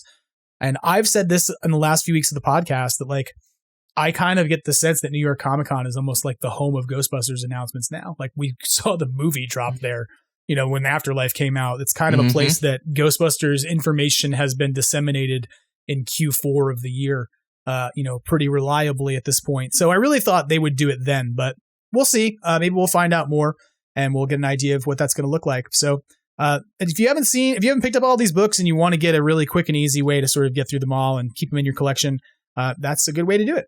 So, yeah, that's what I did. I used to be big into collecting the Ghostbuster comics, and then I was too impatient to just wait for the next one, Yeah. So I decided I was going to see. I'm very interested to see the family dynamic come together a little bit more, especially with Mr. Gruberson, going from teacher who went on one date with your mom to now he's in the firehouse with you. Eventually you call him dad. Right. I mean, there's kind of a gap between there. Yeah, that you I would love to see. To paraphrase a friend, you got to earn that. Yeah. A friend of the podcast said their frustration with that movie was that as somebody who has worked through earning that of being sort of the stepdad role, that they thought it had kind of been cheapened by the way that it was handled in the movie. And it's weird that, like, the place where that story will be told is in the comic book. That's the kind of where the family dynamic has the opportunity to breathe, So, yeah. Well, a lot of movies, like I'll use Back to the Future, for example. When IDW did their line of Back to the Future comics to fill in the gap on what happened after Marty got back from Back to the Future 1, how he adjusted to his life afterwards and stuff like that. It opened up a lot of questions, filled in gaps. In the comics, there's so much room to explore, and right. They can always go, it's not canon, or it is canon. There's, so many different ways that they can, take it. But for Ghostbusters, for example, we just talked about Gary and Phoebe. I always felt that in Frozen Empire, there's a little bit of extra tension between Callie and Phoebe. Like, they're tense, the way she speaks to her. She's a little more defiant. And of course, that comes with getting older. But maybe something in these books happen and it explains why the little rockier. So again, I can't wait to read it. Did you get a chance to read this already? Did you read any of the issues? I have read the first two, and then I admittedly got overwhelmed with all the other things going on and have not finished it. And I sort of went, well, we'll grab the paperback when it comes out, because it's going to be all. And to be fair, I like reading them that way. I prefer it. It's kind of like I can go through this whole story at once. Like, sure. I'm a big fan of the Essential graphic novels, like that Marvel did, like the collections of those, like Essential Spider-Man, Essential Wolverine. Like, it was just great to sit down and be like, okay, let me get my baseline on these characters, and then I can add to that with the other books I pick up. But, like, let me get an understanding of, like, what the best stories are out of that. And I just think, I don't know, that's kind of how I came into comics earlier on in my life. So I kind of gravitate towards the graphic novel like format and the trade paperback format than I do picking up bags and boards and like worrying about where my individual comics are. And yeah, it's just way easier. I can care less about my books if I don't have to think about them as collectibles, if that makes sense. And I can just be like, yep, this is a book, and just put it in a shelf. And then if I don't want it anymore, I donate it to somebody. And like, that's what I do with them. You donate something Ghostbusters. Yeah, right. I've definitely donated Ghostbusters things. Yeah, me Come too. half of what I donate to anybody is Ghostbusters things. I'm like, I have too much of this stuff. Take it. Please, get it out of my house. Let's talk about things I want to put in my house. Hasbro Pulse. Ooh. Says that if we all back the Ecto-1, we're getting a Louis Tully figure. Surprise! Early bird strategies are dumb. Look, I'm not surprised by this, okay? I said this like when I like a week ago or 2 weeks ago, or it was when Jason Fitzsimmons and Tony were on the podcast, that like I thought it was entirely possible that we just get the Louis Tully figure. I then went online and kept posting about it on Facebook in my afternoons, like sitting there at lunch, like, just want to remind everybody that they have to look up the pricing for tooling and all of that stuff beforehand. And also, I want you to keep in mind that all you're really getting is Egon Spengler's body with someone else's head, which, to be fair, Dan from Buffalo very quickly was like, you're wrong. Yep. Well, don't forget, he had his nose in the figures. He was right there. He got a chance to see him. He got a chance to see him at NYCC. And he says that he talked to the Hasbro reps and they told him that they modified the model slightly so that Louis is just a tad shorter than the other Ghostbusters. Yep. But even then, like, what does that mean? Okay, so you went into the CAD program and you shrunk him by 5%, like, to make him a little smaller? How complicated was that? It's not really, you need a new mold, but it's not like you had to do new design. So, like, the reality of this is, like, this was always going to be an easy, like, goal for them to fulfill. It was always going to be something that they could, figure out what it was going to cost. And I do think it's kind of funny that a lot of people I've seen online posting are like, yeah, we did it. We've made them do this by not backing it early. And I'm like, I don't think that's true. I think that more that they went, our goalposts are flexible and movable on wheels. So let's just move them. Let's see here. It's interesting. This has been an interesting campaign. Saying that, I love the Ectos. Oh, they're great. I mean, the size, when I first saw the photos of the reps next to those, just for scale. Mm-hmm. Oh my God. I keep thinking to myself, where am I going to put it? Where am I going to put it? And I still have no idea. But looking at it now, I mean, I'm right here at this time, there's 8,916 backers out of the 12,000 with 26 days left. Yeah, I mean, so we were not going to hit that 12,000 in the 2 weeks, but I think we were at 8, weren't we? Somewhere around 8? Around 8, yeah. And that's when people were like, I made a joke posted about this on the Extra Plasma Facebook page where I said, hey, we only need like 1,000 people to go buy 5 of these things and then cancel them on Monday after they like unlock the Louis Tully, right? Like, and then all of a sudden a thread popped up about that on GB Fans that became very controversial for people. Like, you can't do this. This is fraud. Like, to be clear, Emily from Hasbro put out a video talking about, frequently asked questions about the Ecto-1, which included discussion about the decals, in which she says they're repositionable up to 5 times. Up to 5 times, yeah. That's what they say. And they're putting some extras in the box for you in case you need them. But I don't think you're getting a double set. I think like maybe we're giving you 1 extra door logo and, 1 extra call us or whatever it is. Yeah, 1 extra stripe in case you screw it up. I was thinking the caution stripes that go along the side of the 1A. Which probably will not reposition very well, right? Because they're very thin. But like leaving that aside, Emily went on the Reddit of Ghostbusters /r/Ghostbusters, and I believe that's where I saw this. I could be wrong, but Emily made a video. Let's just put it in those terms.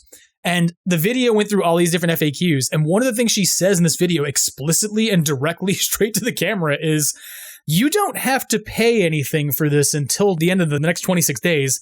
So feel free to back it. Like, and if you get the money by then, great. If you can't, then you can't. Like, this implied, like, we know that this loophole exists. Help us get this thing backed like, quickly, because it will look good for us internally, is my guess. Like, I don't know. I don't know that for sure. That's completely Jim's speculation. But, like, I find it kind of fascinating that they did this and it didn't really work as an early bird incentive, and then they just gave it to us anyway. And if anything, I hope that it kind of illustrates that we don't care about early bird incentives. It's not a thing that's going to move the needle. Like, it's not what made everybody. Look, I took this shot. I don't know if you saw this, but I made a post on my personal Facebook page where I said, hot take, Louis Tully hasn't mattered since 1984. Yeah, and I saw that. And the only thing he did in Ghostbusters 2 was give Slimer a cameo. Like, that he gave Slimer a reason to have a cameo in the movie by riding a bus. He doesn't accomplish anything. He scores with Janine. I guess, like, he fulfills Janine's needs, but, like, I don't really know that he fills the plot's needs, if that makes sense. And so watching everybody, like, going, oh my God, this Louis Tully, I saw people say, I'm not going to back this if I don't get my Louis Tully. Like, why? Like, why is this? I'll throw out an entire Ecto one that could be from either movie because I'm not getting Louis Tully. What? Like, yeah, it's crazy. Are you listening to yourself? Yeah, like, yeah. I mean, just looking at it. Now, this is a very, and I've talked about this with some of my buddies and stuff. This was an interesting campaign because first off, it's the first Ghostbusters one that does not have stretch goals. Traditional HasLab stretch goals, which is good and bad. I like seeing everything we're going to get with it. That's nice to know. You know, was there a little bit of fun waiting to be like, okay, what's going to be at number 3? Or I think when the Proton Pack came out, there was just a little blurb on the website of the pyrokinetic kit or whatever it was going to be, with a tiny example. The Egon sticker book and all that stuff. But having it all laid out is both, I think, a good and a bad thing, because everybody that sees one of those versions is going to go, yes, I want that, or no, I don't want that. Right. And they'll back it, and then they're done. They don't have to go to the website anymore. I mean, if they're really curious about how it's doing, they'll check the count every once in a while. Otherwise, there's no incentive to stay invested in it, which I think the stretch goals had. You know, right. That's fair. There's a race to it. You know, now without, you could see that now that Louis has been given to us, that the number of backers has slowed down again, and now it's because there's nothing to look forward to except, all right, I backed it, I'm done. That's it. You know, I don't have to, I'm not invested as much. You know, as far as early bird stuff goes, I mean, the 2 in the box did not have an early bird incentive, if I remember correctly. I don't think so. There was one for the Proton Pack because it was the you'll get slime. The other green, the hangy slime that's green as opposed to white, which was like, okay, this is like, you know, fodder anyway, but okay, fine. They also wanted you to have the Hasbro Plus, the paid account to get that. Right. You had to sign up for that, and then you would get it. And I saw it in person, and it wasn't my thing. Even the marshmallow wasn't really my thing. But yeah, I mean, I saw the marshmallow get sold on eBay over and over by people who thought they were going to get money for it, instead they got like 99 cents. Yeah. I mean, do I think this is a great lot? I'm looking at it right now. Slimer's beautiful. The Library Ghost. I don't have a Library Ghost in my collection. I'm looking at the Anniversary Edition, and right off the bat, the Ecto 1A. If you weren't sold on that alone, I think the 4 Ghostbusters. I mean, I've talked about this, that like the value of what you're getting, right? For that upgrade is crazy. Like, if there's a bad deal to be had at Hasbro on this, it's to buy the one that's $325, because now we know Louis is happening. So before I was saying, like, you get $140 worth of Plasma Series figures essentially, like, as a bonus. 20, yeah. Actually a little bit more, because Plasma Series were $24 were like $22.99, right? Like $23, $24. So if you figure like the first 2 come bundled with the car, that's like $50 worth of figure, right? And then you're getting 4 more dudes. So you figure they're $100. Louis is another like $25. So like all told, you're like looking at $175 worth of figure there, right? Like that's my math. 2 of those are included in the $325 pack, right? But the rest of it, like $125 worth of figure, plus all the roof rack stuff, all the lights, all the stuff, and all the Ecto Charger accessories, all of the stuff like that is Ghostbusters 2, the thermal mugs, the balloons, the this, the that, all of that those stuff are in there. for $75. It's like, you'd be crazy to buy the 325. Like, even if you're going to buy two because you're like, I want to display them both, it's crazy not to just buy the other one because you could just take the stuff you don't need and flip it. Yep. Now, what are you? Have you made a decision yet on what you're buying or how many of you bought one? And I'm assuming it's the $3.99. Oh yeah, I'm not joking. I said this when I last recorded a podcast. When I logged on to Hasbro Pulse to back, the number of backers before me was 3. Nice. I am like backer 4 or 5 on this stupid thing because I have wanted this car forever. And as I will remind everybody, yes, I bought the Ghostbusters 2 figures. That's great, but they're never going inside this car ever. None of them are, because only the Maddie figures will ride in this car. That's why this car is being bought, because I didn't get an Ecto that really rolls years ago, and I'm still bruised about it. And that's why I'm buying this one, because it's going to let my boys ride in that car, my favorite figures. No trash talk to Hasbro about that. That's fine. No, I mean, the car is great.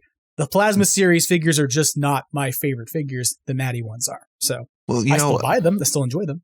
Let me ask you, looking at the 2 sets right now, is there anything you think is missing? I'm curious if you think there's anything missing from it. Janine. Okay. All right. So another figure. Yeah. Like, I want a Janine. I would like a Janine that isn't Diamond Select Janine, because Diamond Select Janine looks like she fell down the stairs. Like, that figure is awful. It looks terrible. I can't stand it. Like, it's just terrible. And we have never had a good Janine figure, like, as a movie figure. We have a couple different cartoony looking, old school Kenner figures. But, like, your other option is, like, would you like to buy a Diamond Mini Mate? Great. The other best Janine figure we have is the one that came in the Lego Firehouse.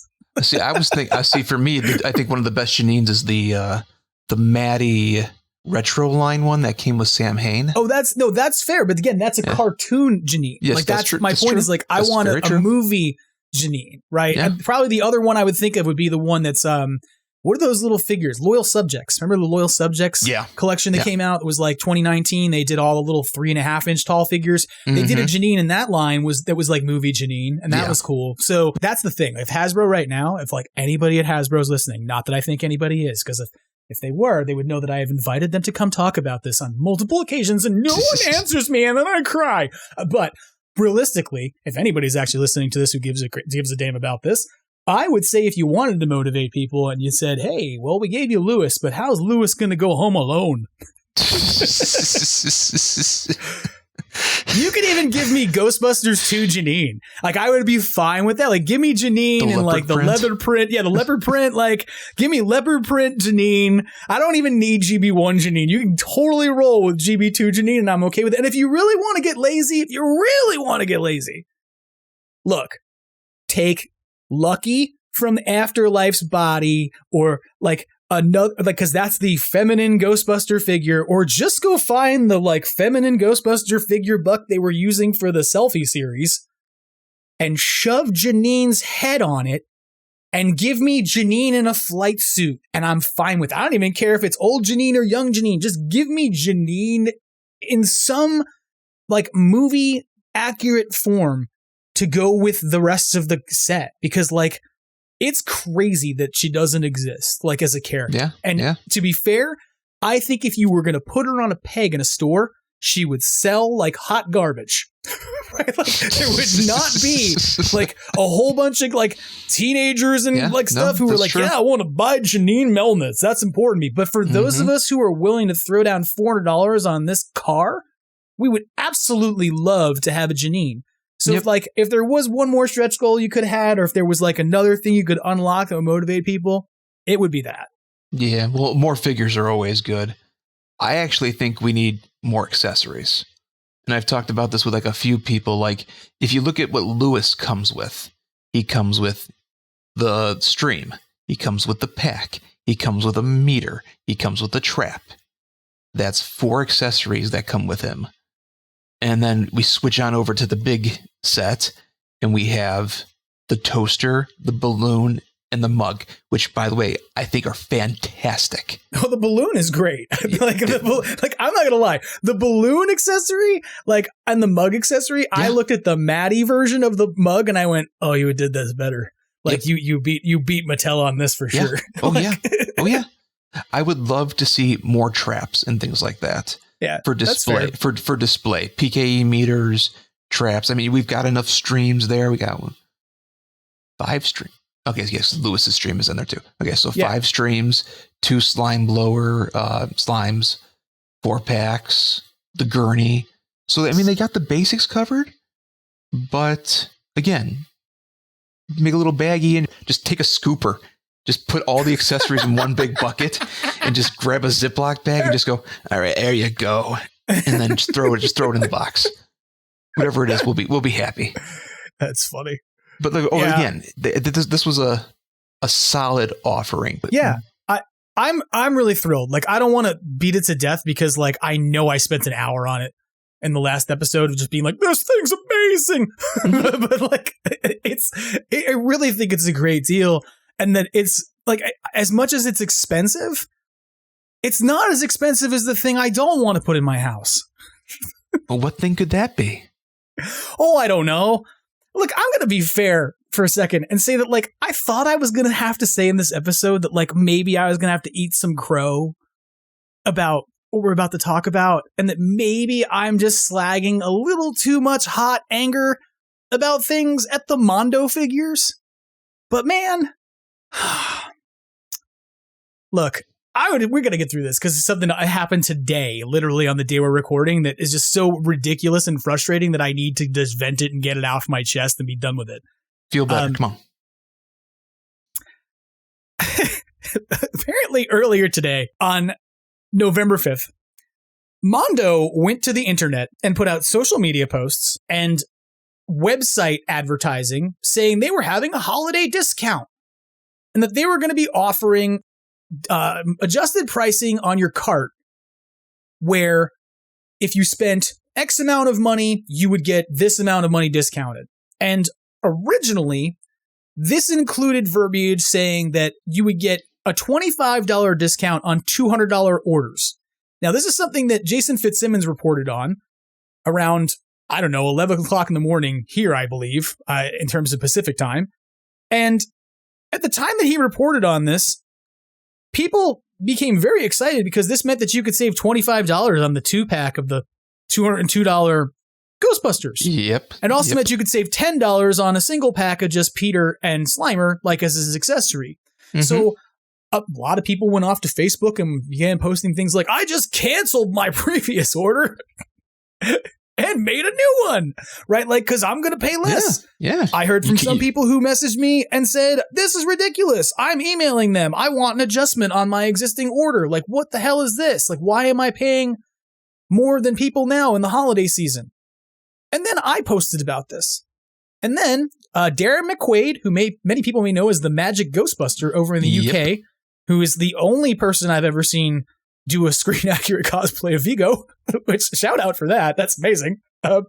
Messaged me or commented on my post and said, your comments are here, in the reporting here, are not accurate. You can only save $10 on this 2-pack. And I went, what is he talking about? I can't imagine Jason got this wrong. Jason doesn't do things like that because Jason Fitzsimmons does a great job of making Ghostbusters news. And sure enough, if you went and watched Jason's YouTube video on this from the morning, you would find that there's screenshots of the Mondo website and of these social media posts indicating what the sale was. Well, by 5 p.m. Pacific time, it turns out that Mondo decided to change that offer and instead is now telling you that they'll give you a $35 discount on $250 orders and a $10 discount on $100 orders. So if you'd like to save $35, go ahead and spend $48 more than you'd ever want to on the $202 pack. And just do the economic math with me for a second, okay? Yeah, I'm trying to. You're buying 2 figures now, and you get $10 off. So now they're $192 as opposed to $202, right? Mm-hmm. But if you buy 1 figure that costs you $101, you also get $10 off, in which case the 1 figure costs $91. Yeah. So you're getting functionally a 10% discount on one figure and a 5% discount on two. Like, who came up with this? Like, who and who is the idiot? I'm sorry, I was going to say it at Luxury Funko, because that's what this is. Anybody who's emailed me to say, "Hey man, you should know, like, Funko kind of doesn't really mess with Mondo. They let them do their own thing." Yeah, I know. And Disney lets Pixar do their own thing too. But you ever go to Disneyland or Disney World? Because I assure you, they have some control over that IP and they certainly figure out what they're going to do, right? Like, yeah, they make movies and leave them alone. But when it comes to selling things and producing products, you bet your bottom dollar that parent company cares about how subservient imprint of giant company acts with its money, right? So Luxury Funko just told everybody they could have sold these to us for what, $88.50 a figure if you bought the 2-pack, but only if you acted between 11 a.m. and 5 p.m. because now they can't. Now it's not a doable thing. I already felt like this company was generating bad will with the fandom in the way that they were marketing themselves as a luxury item. Now I'm like, man, way to generate even more bad will with a fandom that also has a great ability to go to like umbrage mode. Yeah. Like, you have wronged us and we feel like underdogs. Does anybody have their hands on the wheel with respect to how this product is being marketed? Or is it just like, let's react to the stupid mistakes we're making? Because to me, I look at this and go, wow, now you've gone from like, you're just kind of overcharging people and acting smarmy about it to you're botching a release. It's funny. It's funny you should say that. When they did the announcement post about this on the 28th, when it was for the release, did you read through the comments at all? No, I've honestly stayed away from a lot of the social media posts about this because I'm not going to buy them. All right. So I don't like, I'm not going through the comments to see. Like, I'll be fair. The one thing I saw that I thought was interesting, there was a poll that somebody ran on GB Fans where about 300 people responded. And it was like, oh, what is your thoughts on these? And it was like, are you buying both? Are you buying one? Or are you buying none? And like the none was 187 votes out of 300. And That's I went, a lot of votes. That is really bad for a product that is supposed to appeal specifically to the entire demographic of this particular Facebook page. Yeah. Yeah. I mean, more than half the respondents are like, no, I'm not going to touch this, you know? I want to read you, I'm in the comments section right now of the initial post for the Venkman figures. It's there's a commenter who says, "These look incredible, but I'm still reeling from the price. What's the justification for them being so highly priced?" And would you guess that Mondo actually replied to that? What did they say? And here's what they said, and I'm quoting this exactly. "There's a lot that goes into it, exclamation point. We have to pay for licensing, cost of goods, transport of goods, labor from the team designing it, and operational costs. Unfortunately, all those steps are pricey." And I'm looking right at it right now. Eventually, a couple of people commented later on, replied to that again. But could you imagine somebody saying that to you and then them breaking it down like that? It's almost got a little bit of a snark to it, if you think. I mean, it's like we want you to have brass tacks about what it costs to make these figures. And it's like, okay, cool. But like, there's also this part that obviously has to exist called profit. Yes, of course. So what's your margin, right? Like, yeah, all those things exist, right? So what's your margin? Like, what is it if those things are all things you have to pay for and that every toy manufacturer has to pay for? Yep. Every person who delivers a good has to worry about transpo. Like, if you're going to sell an avocado to somebody, it's got to get from the farm to somewhere else. Yep. Right? So what is it that we're talking about here that's so egregious in terms of cost at that point that it costs this much? Because it certainly doesn't cost this much to produce another 6-inch action figure. Look, and we can just put it in this level of brass tacks. Like, you can find other IPs that Mondo is selling figures for at lower costs in the same scale. I saw some $60s and some $70 figures on their site when I was just browsing it.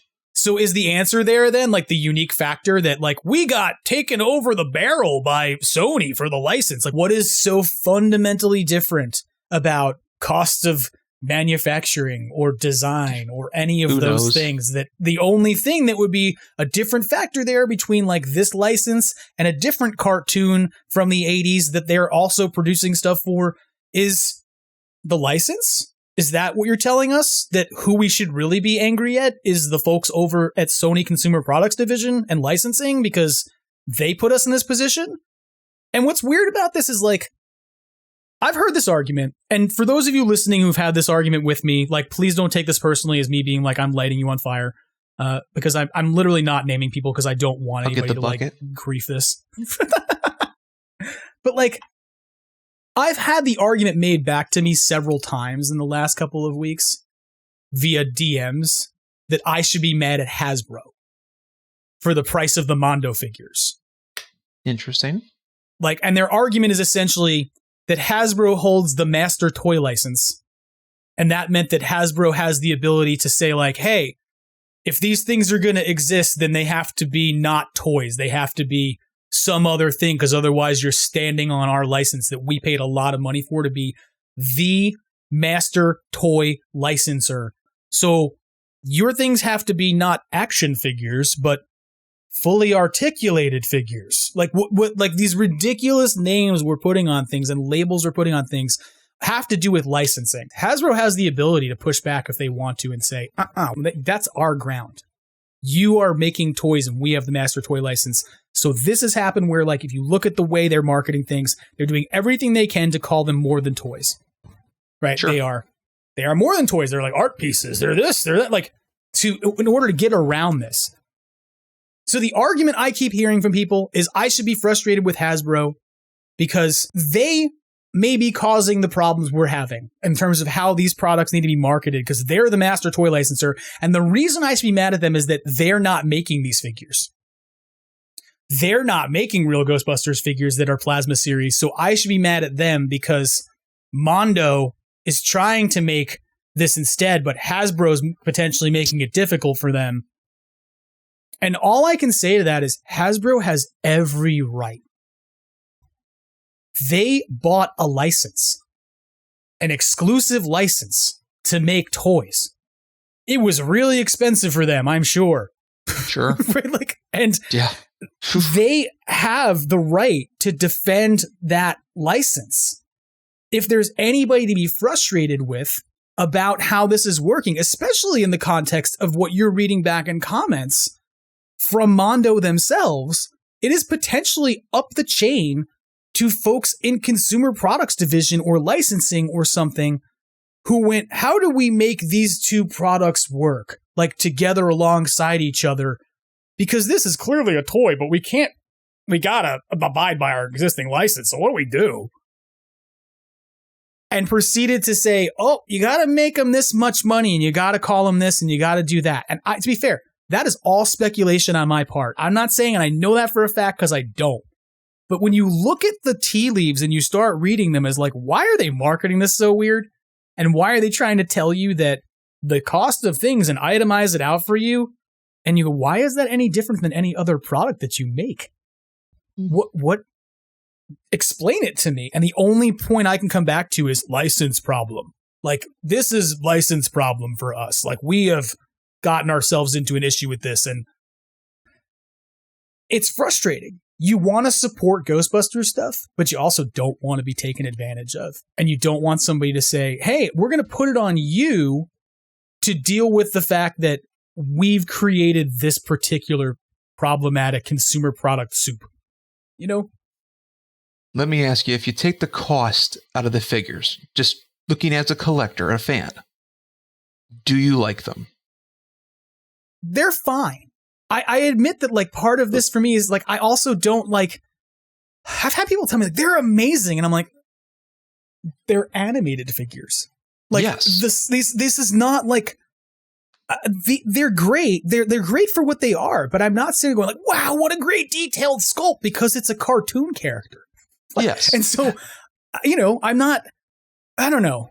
Hasbro has done a good job of bringing us back to our childhood with the retro figures. The Kenner Classics. The Kenner Classics.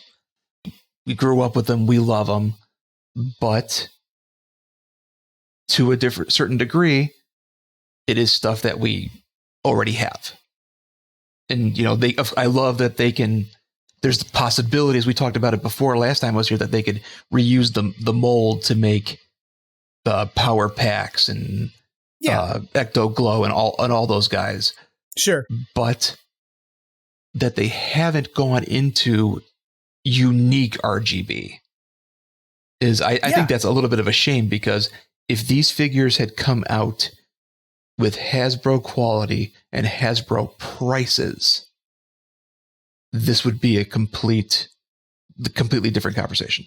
Oh, I don't disagree with you. Yeah. To be fair, like, as much as I'm not willing to be angry at Hasbro for like the situation we're in, like, I am willing to say that they should have a wake up call about this. And I'm also going to say that I have a feeling, not that I don't know this, I just, look, knowing the Ghostbusters dev team over there, I have to assume, like, they are Ghostbusters fans, right? Like, Zach Spina walked around at the firehouse in full flight suit.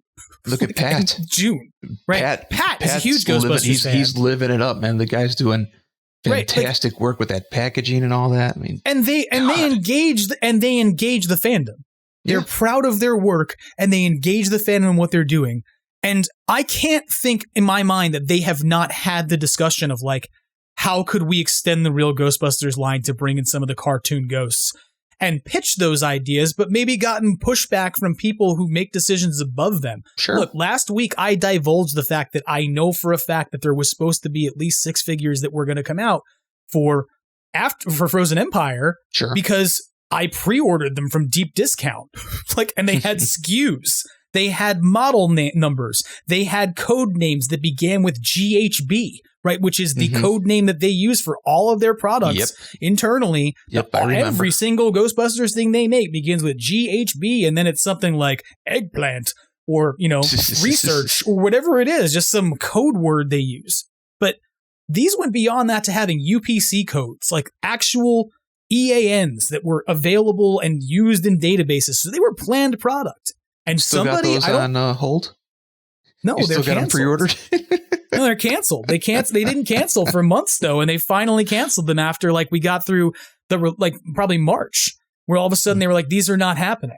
But those existed, which means the Ghostbusters dev team at Hasbro had the mindset of let's put out some more figures, and maybe these figures we're seeing now are some of them. Who knows? Maybe they're coming out via your HasLab instead. But I can't think in my mind that they haven't had conversations about how to extend that line, knowing the fandom, knowing as fans themselves that they never had those figures. There's never been my new favorite thing is to criticize people who say Samhain, because that's not how you say it. In Celtic, it's something like Samhain. Right? Yep. Samhain. So get off your Samhain or your Samhains or your whatever, because they're all wrong. But I think about this now and say there's been 2 of them. 3. Yeah. There's been 3. You got the Mini Mate. What? 3. Yeah. 3. Well, okay. You had the Mini Mate, the Mattel retro version, and then Extreme Ghostbusters. Right. But what I'm saying is we never got one in the Kenner line, right? That's something correct. was consistent Yes. with the existing figures that we liked as kids. As you're sitting there going, hey, we can remake these figures that exist.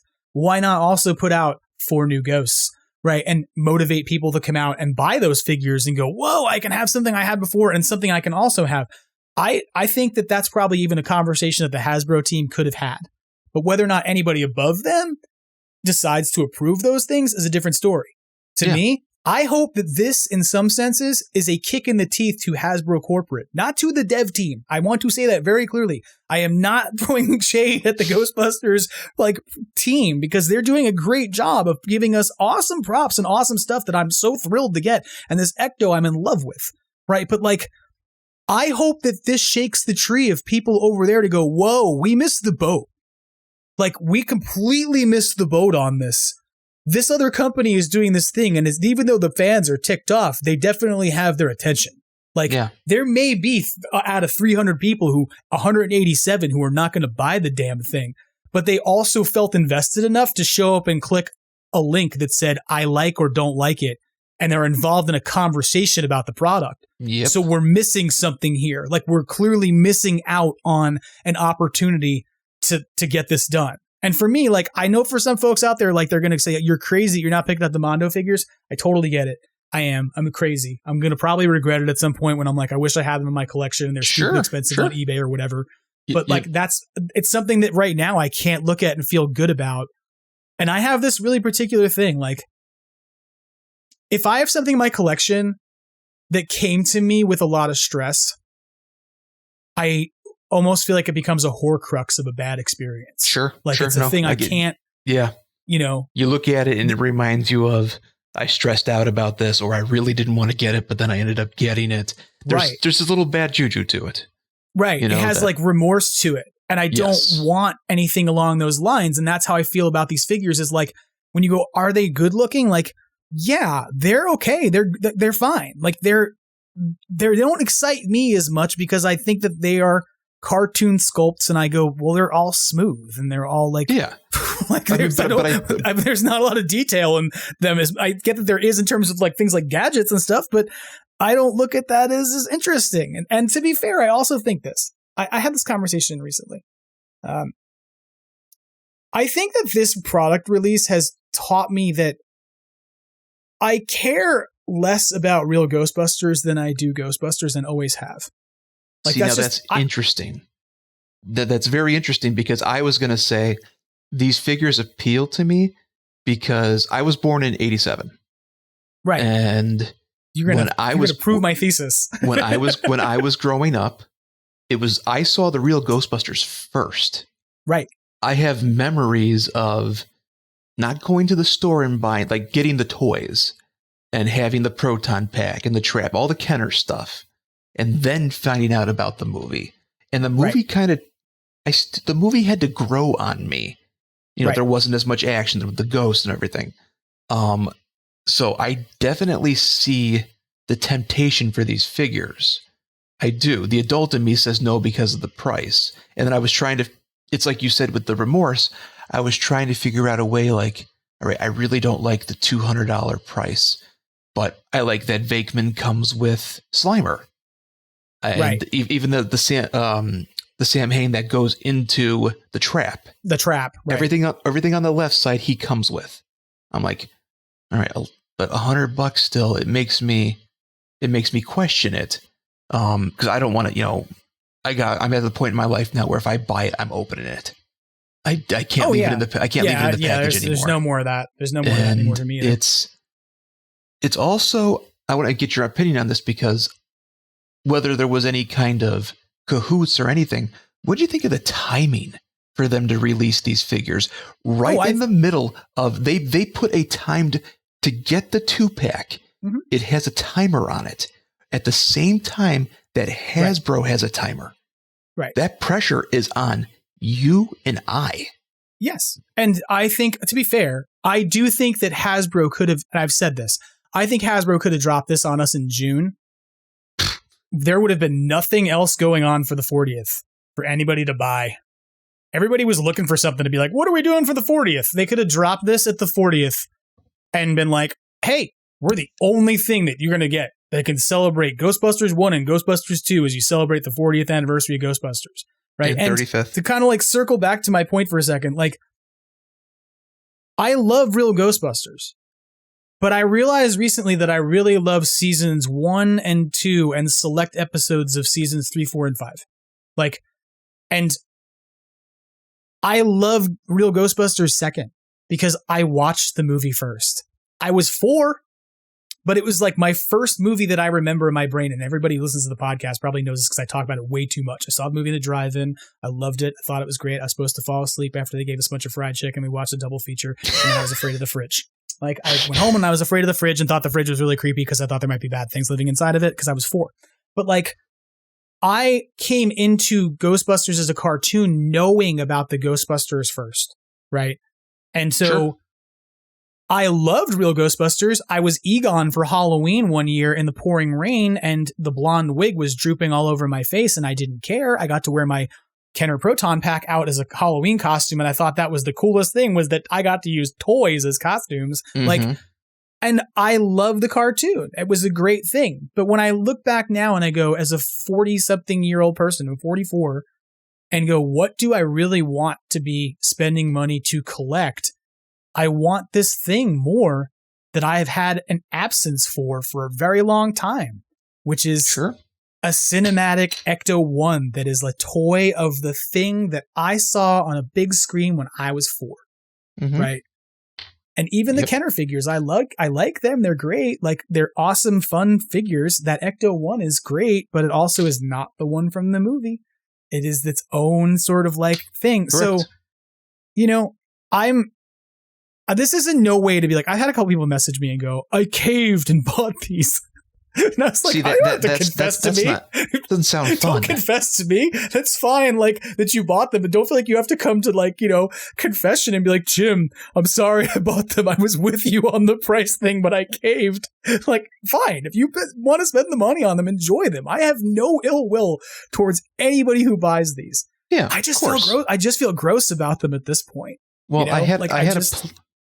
I had a plan in my mind with the pricing. And it's funny, the first day these came out, I was back and forth. I was on the website. I was seeing how much shipping was going to be. I was, you know, doing everything except clicking confirm. And I'm like, okay, so if I bought, my plan was to buy 3 singles and then 1 2-pack. And the 2-pack would be Egon with the Boogeyman. Okay. Because that was the one, because we know Ray is coming with the Look Homeward, the Slimer. What's the name of the episode where Slimer runs away? You mean the figure that nobody knew the name of until they told us? Gash? Yeah. Like that. It doesn't appeal to me. The Boogeyman.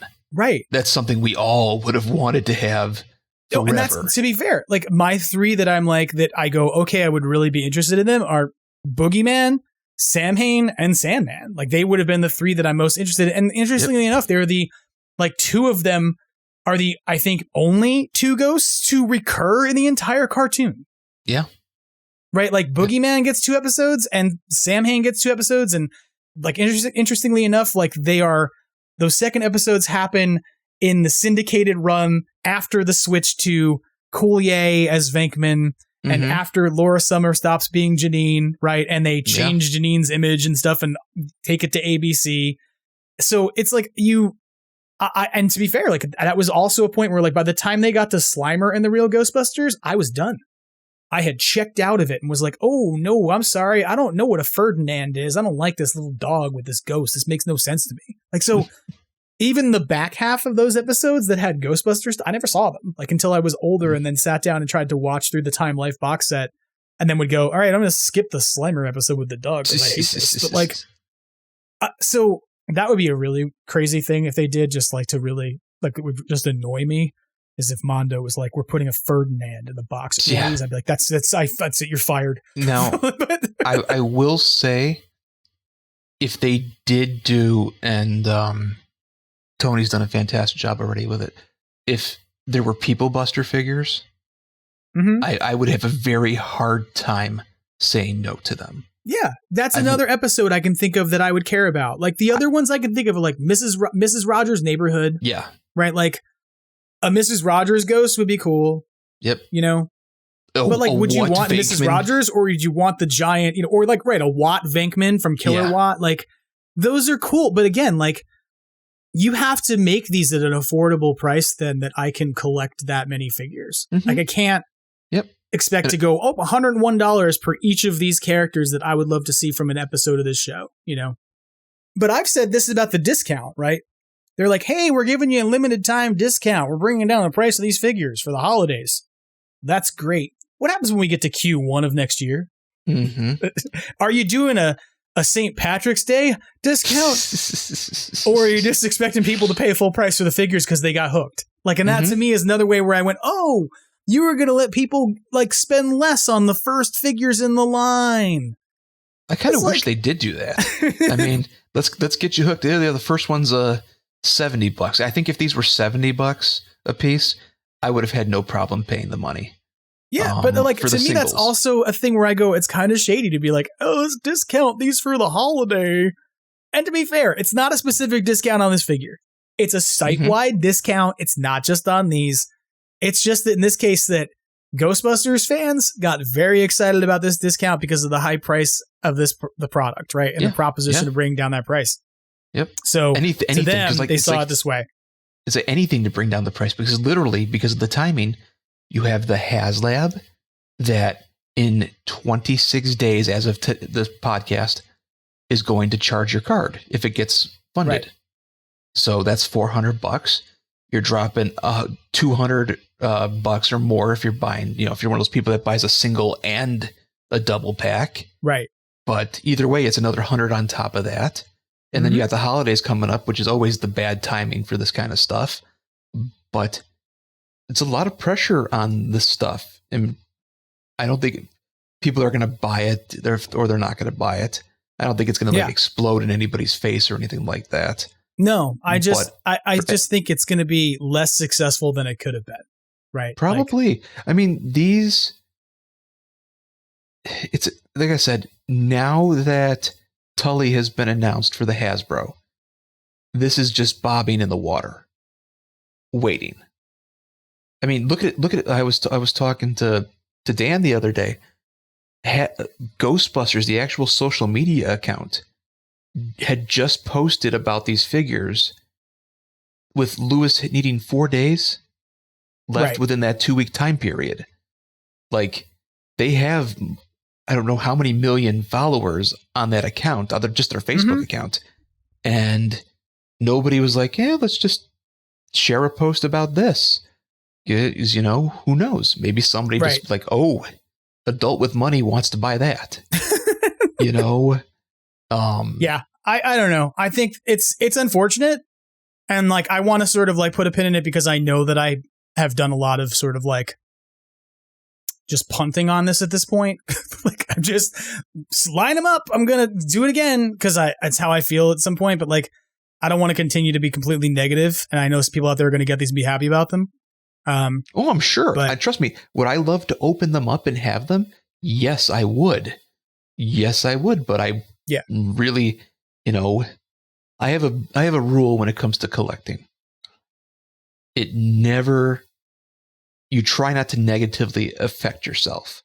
I'm one of those kind of guys, like if I want to buy $100 collectible, I might sell something for $120. Right. And keep the collection level. So I'm never like putting myself in debt with that. Right. No, I hear exactly what you're saying. And I see all this stuff at one time and it's overwhelming. Yeah. Like, I don't disagree with you. I mean, so the Proton Pack, I had no problem. Like, yes. The 2 in the box took me a little bit longer, but it was still a yes. I have both of the wands that they came out with. This one, it's not a prop, which is fine. I love that they're doing something else. Just without having the activity to it, you can see the chase just kind of slowing down to it. And like I said, since you and I have been talking, it went up 1 backer. I've been just refreshing it a little bit in the background there.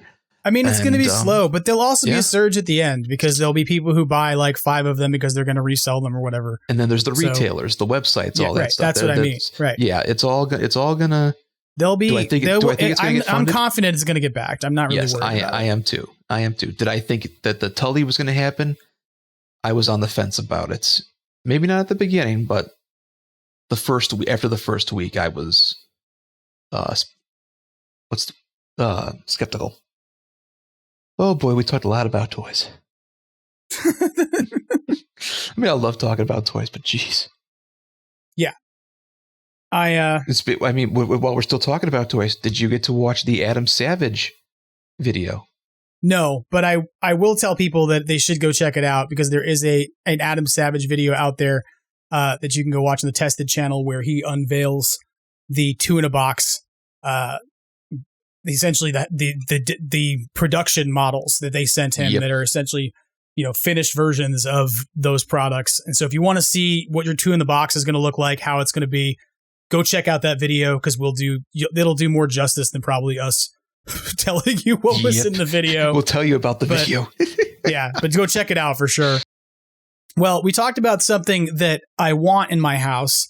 We talked about something I don't want in my house. And now let's talk about something that I've had in my house and I've had way too much of, but I don't care because I love it. Ghostbusters Spirits Unleashed had its DLC come out since the last time we had an episode of Extraplasm. And I couldn't be happier about the fact that the Scoleri brothers are in Ghostbusters Spirits Unleashed at this point. They are so fun to play with. I have become a total Nunzio Scoleri hack. People claim that he's overpowered. They're wrong. He's over fun. That's what he is. He's completely over fun. And I have to say that one of my favorite moments about the new DLC is that, like, whenever there's a new DLC, people come back to the game who have not been playing it. Like, they've been, like, away from it. So I logged in to Spirits Unleashed last week, and there was this name in my, like, friends list that I was like, I don't know who this person is. And for fun, I just joined that game and didn't really say who I was. And that meant that all of a sudden I realized that I was in a game with a bunch of my friends who I know from real life, who were all playing together, who were all like, who is this person? And completely puzzled by the entire thing. And one of those people was you. Yeah. My God. It was I'm telling you, it's like you completely forget about those friend lists sometimes because Epic makes you jump through so many hoops.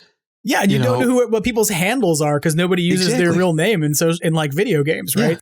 Or their PlayStation is different from their Epic, and there's all sorts of, So obviously, I've been playing the game for a long time, not as much as Jim, but. Would you like to know how gross I am? I just looked. What's the thousands at? 1,762 hours and 58 minutes. If I finish this podcast with you and I simply log in, run around for 2 minutes and log out, I'll be at 1,763 hours of my life spent inside Ghostbusters Spirits Unleashed. And let me just say, I'm not bad at the game. I consider myself pretty good. Me and Dan, together we have about 1,000 hours between the two of us, maybe a little bit less than that. And we hell spawns everything fast. We challenge ourselves with different things. Like you can't use the VAD anymore. There's no PKE meters. We do stuff like that. And when this guy, we did what, three rounds, two or three rounds with the Jim first round. The funny part was that you all first were working out like what was going on with the new things in the game, and I just got dropped in your match. So you weren't even really trying to bust the goat, like the bot ghost in your game, and then all of a sudden I showed up and was like, "Oh, dead silent." I could just show up and screw with everybody by busting this ghost super fast, one after another. We're all trying to figure so Dave's going, that's a bot. I said, no, bots don't look like that. That's not one of my bots. Because we were either in my house, Firehouse, or Dan's, and whoever house you're in takes over the NPC. Right. And we're like, that's not one of ours. Like, it's got a name. And we're all and we're watching you wave around the the thrower and everything. We're like, huh. And there's just this group of guys we're shooting our streams for 10,000 watts or whatever to get our Zedmore packs. And this guy's playing the game. So sure enough, the game ends. We go back to the firehouse, and our host right here is just dancing. He's running around like he just ate 52 gallons of sugar and then a Red Bull. And then he's running around the firehouse. And we're all like, hello. And then he stops. And he doesn't move. We're all like, how did you get into a private game? Because it wasn't a public match. It was a private match. Dan's like, I don't have anybody on my friends list. And everyone's like, no, it's not on mine. And then we go, it's on mine. And we're trying to figure out who the hell it is. Because I think out of my friends, I've only played with 4 or 5 people total, that I actually know, like you and me know each other. And all of a sudden, the voice just comes through. I believe what I said was, Welcome to Extraplasm Podcast. Yeah. It's the only podcast on the internet that crashes your firehouse in Ghostbusters Spirits Unleashed. Yep. And my God, we couldn't stop laughing. And then we proceeded, because I want to get to actually talk about the DLC a little bit. We proceeded to do a game. Now, we had a 4-on-1 game. This doesn't happen for us. When we play, it's usually 4 people at the most, and that's only recently. Usually it's 2 or 3. Right. Jim made the 5th, which means we had somebody to play as the ghost, which he preferred. Oh my God. We couldn't wrangle him. He's breaking traps. He's sliming. He's sabotaging. Him and his starfish. I mean, different levels. I mean, my hat is off to you. I'll give you the clap through the microphone here. I didn't really bring you on the podcast so you could be like, you're a superior player at this game. But No, I'm not going to say that. But jeez, like we had to go play a match afterwards just so we didn't feel so bad. Yeah, I kind of gave you the full ghost experience because I asked you if you wanted to see what it looked like. And let me just point this out. And through all of this, he's using voice changing software. So he's playing as, what was it? You're going to give away who I am in Spirits Unleashed if you're not careful. No. Well, you change your appearance, they won't know any different. He's playing as a poltergeist with this demonic voice, but he's talking like Jim. And it's like, and then, oh my God, what were you playing as the first time? What was the first ghost? Was it a shocker? No, I'm pretty sure it was Tony Scolari. It was Tony. And you've got this perfect voice and you're kind of talking to us like this cheesy sidekick from like that little robot from the second Transformers movie. Like, oh my God. Like but talking lots of New York style Italian trash. New York style trash that was on point. As we're all sitting here like, oh my God, try and get him. But to go on to that, I mean, it was so much fun. We laughed about it forever. Did I drop a "You are no Bassmasters" on you? Yes, we did. Yes. That is one of my favorite stupid things to say in that game is to play as Garaka and then just go, "You are no Bassmasters." Yep. Yeah. So first off, if you ever get a chance to play with Jim, you're in for a fun treat. And going back to the DLC itself, what did you think of the Zedmore packs? I haven't unlocked them yet. Oh God. See, I'm the kind of guy, when Dan and I get on there, we unlock it day 1. No, we got it. It's remember, ours. Like, part of the reason why you got completely deked out by me is because I don't tenure. And so everybody presumes that I'm a noob when I enter a game because they're like, we noticed that. Oh, this is going to be a new guy because I don't tenure, even though I have 1,700 hours of experience in this game. So everybody's just like, oh, this must be a noob. And I don't care much about unlocking like cosmetics urgently. I don't chase Twitch drops at all. I just play the game and enjoy it. Mm-hmm. So like, I will get those Zedmore things, but the more important and fun thing to me in the moment was 2 things. One was, okay, we got the Scalaries, which is great. Like, I'm so excited to have both Nunzio and Tony. And the bounty mission is fun, although I did beat it in 5 minutes and 1 second by myself. See, we did it. We did it with 4 busters. Did I help you unlock yours, or did I do that for somebody else after you? No, that was after somebody else. That was somebody else. It had to be, because what we discovered was the bounty only unlocks if you're in your firehouse. Like it's only complete if you're in yours. Yeah. So we literally went and did it 4 times. Right. So everybody could have them. And the first time we did it, it was a challenge. Like we still completed it, but oh my God, the introduction of 2 ghosts, 2 different kind of ghosts, right, made it so much fun. Yeah, I mean, no, I want them to make like more opportunities for 2 ghosts. Like I would love if they would make the game a thing where like they can set this up as a player dynamic. Like if you could have like make the same gameplay, but let there be 2 ghost players who can then strategize and work together against the 4 busters would be a really cool thing. I don't know if it's a thing they can do in terms of like how the game would work. I think they could, because like I remember there were periods where like 2 ghosts would spawn in the game accidentally, where one was real and one was a bot. Like, so one would be a person and a bot ghost would spawn in the same level. Sure. And so like it would be really cool if they could do 2 ghosts in one level. Like I where, would love even just 2 computer busters, ghosts, all real people. Even 2 computer ghosts. It just adds so much to it. What's fun? Bot ghosts are too easy to bust. That's my like. I put them in the trap too easy. So when we were playing, there was a sense of surprise.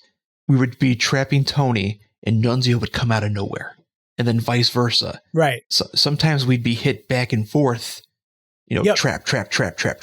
No, they designed the game to play off of each other well. Like you're doing a rift and like one of them shows up, and you bust that one, the other one shows. So it's like there is like a good dynamic within that bounty to get through that. But I admittedly got through it very quickly.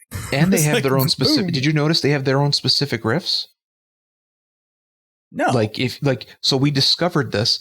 If you trap Nunzio more than Tony, eventually Nunzio will stop coming. Yeah. And Tony will be left out. There's right. 5 or 6 rifts. I forgot what it starts off with. It's 6, isn't it? It's 3 6. each. They each have 3. Yes, 3. It's 3. That's right. They each have 3.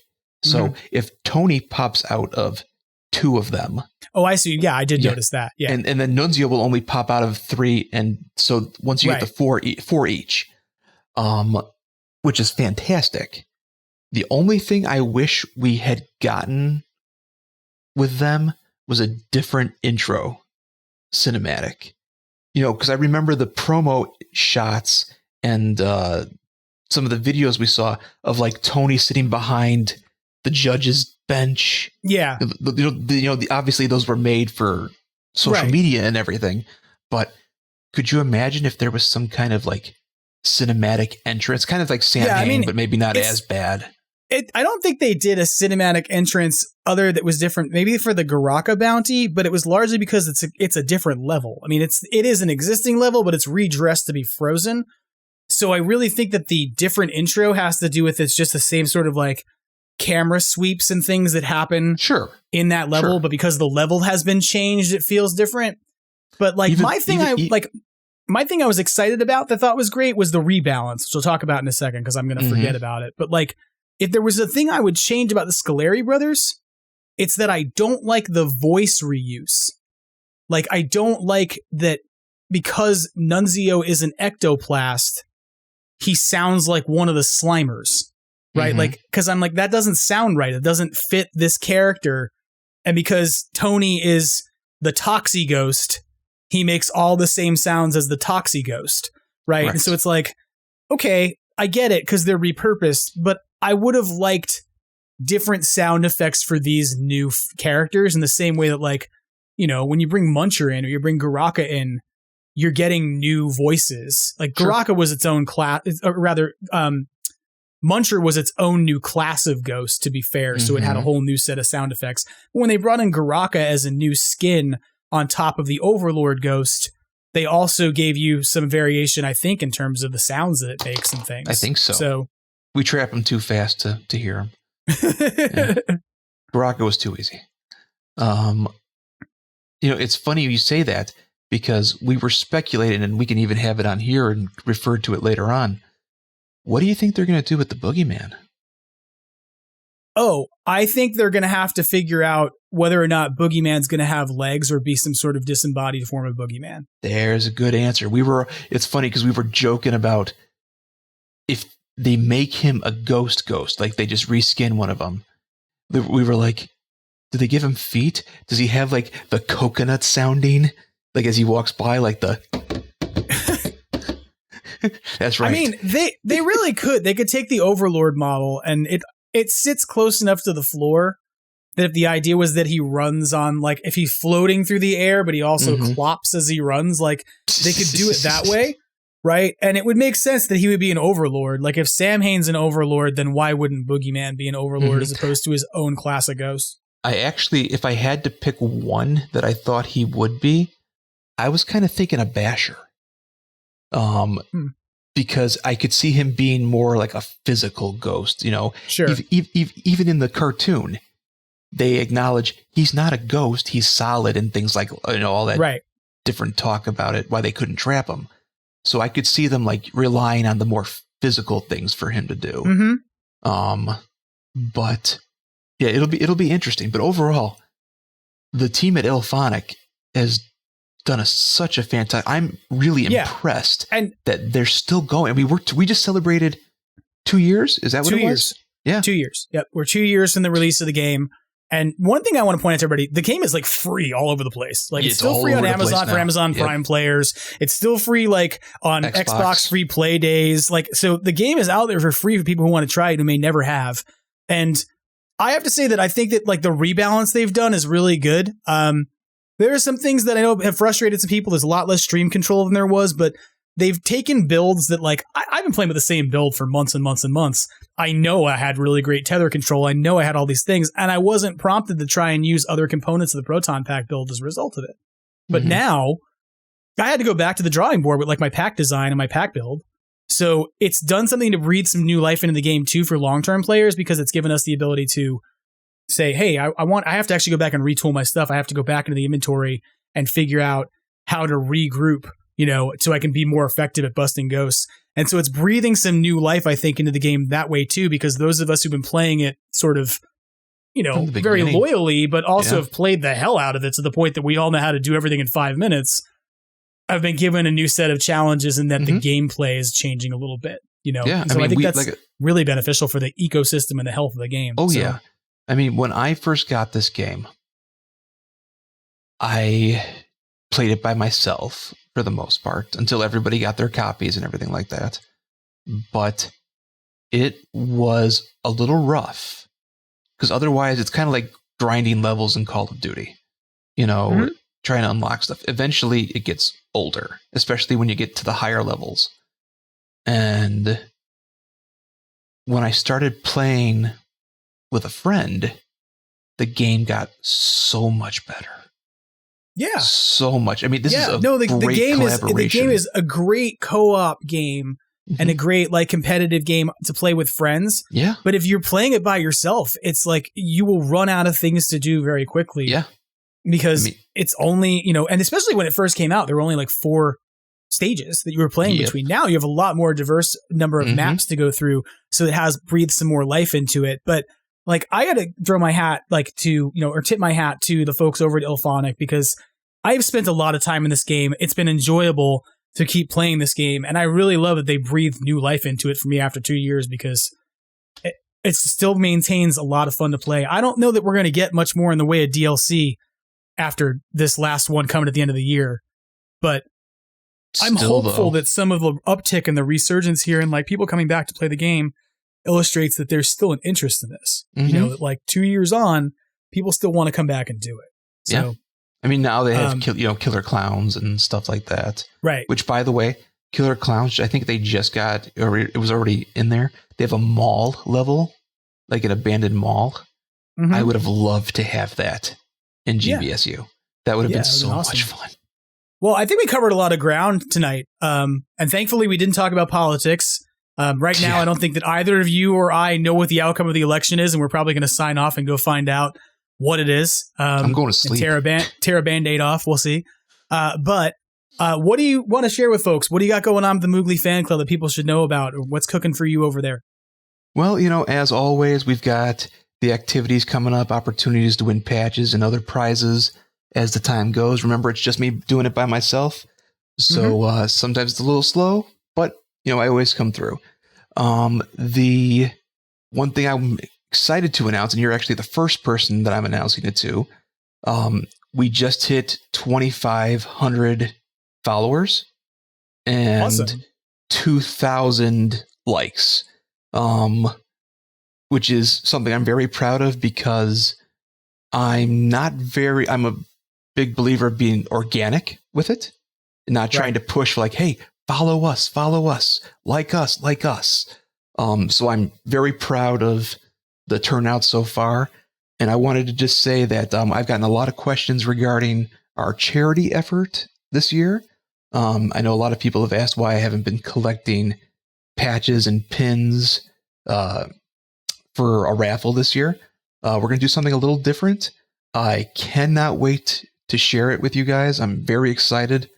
2 opportunities that are, I don't want to say once in a lifetime, but they probably will not come up again. Right. So just stay tuned. It'll happen, the month of November. And then we're working for Feeding America again, and the donation will all be taken care of. But it is coming, and I can't wait for you guys to see it. But I did want to say thank you, Jim, for having me on and ranting about Universal and toys and all that good stuff. It's always fun when I get to talk to you. And no, I appreciate you coming on. It's really been great to have you on the show, and I value your input and your insights on things. You're a great person to chat with, and you and I DM very often, and so I'm glad to have you on the show and get to chat with you one-on-one for a bit and share that with other people, because you're great. So people should go support the Mooglie fan club. Go out and check out what Eric has on offer. Keep an eye out for the giveaways and things that are going on. Like and subscribe and all those things. And I think, the last time you were on the show, I don't think you had an Instagram. I think that you still were on Facebook only. So yep. So yes, we do have an Instagram now. I'm working on trying to do both at the same time. We're getting there. It gets the post. It doesn't get always. The contests are always through Facebook only. They have a little more control there, and I can do a little bit more freedom post-wise and things like that. But I have updated all of the albums to reflect the activity sheets and printables and stuff like that, so it's easier to get to instead of going to Google Drives. But yeah, stop on by, see what we have. There's always more coming. Always plans. It's been great to have you here, Eric, and I'm so glad that you came on the show. I hope you'll come back and visit us again soon. For everybody listening out there, that's going to do it for Extra Plasm this week. I want to say thank you, of course, to Eric for being on the show, and then, of course, as usual, to Brendan Pearce at Badoochi Studios for providing our logo and the visual identity for the podcast, as well as vaporwave artist MAGNAVOX, who provides our theme song. And I need to thank everybody out there listening for another episode of Extra Plasm. It's really crazy to be at episode 101. It's weird now that we have triple digits, and it's all because many of you decided this was a thing to bring into your lives and listen to. Thank you for doing it. It's been great to chat with people in DMs, even though the episodes have been a little less regular. So if you have something to share with the podcast, or just you want to reach out and chat about things that are going on with these various releases and things that you like or dislike, feel free to hit me up, extraplasmpodcast@gmail.com, extraplasm on Instagram, extraplasm on X, which I will probably not be very much looking at in the next couple of days, given how politics go, and that I don't really want to be there. So maybe don't come find me there. Extra Plasm Podcast on Facebook, and of course, Extra Plasm Podcast on YouTube. Be well, everybody. Be safe. You're going to probably be looking at what's going on, and decisions are going to be made about who is your next president as you listen to this podcast. And if the decision that came out was not one you're happy with, I hope that this experience of this podcast at least was a salve for you.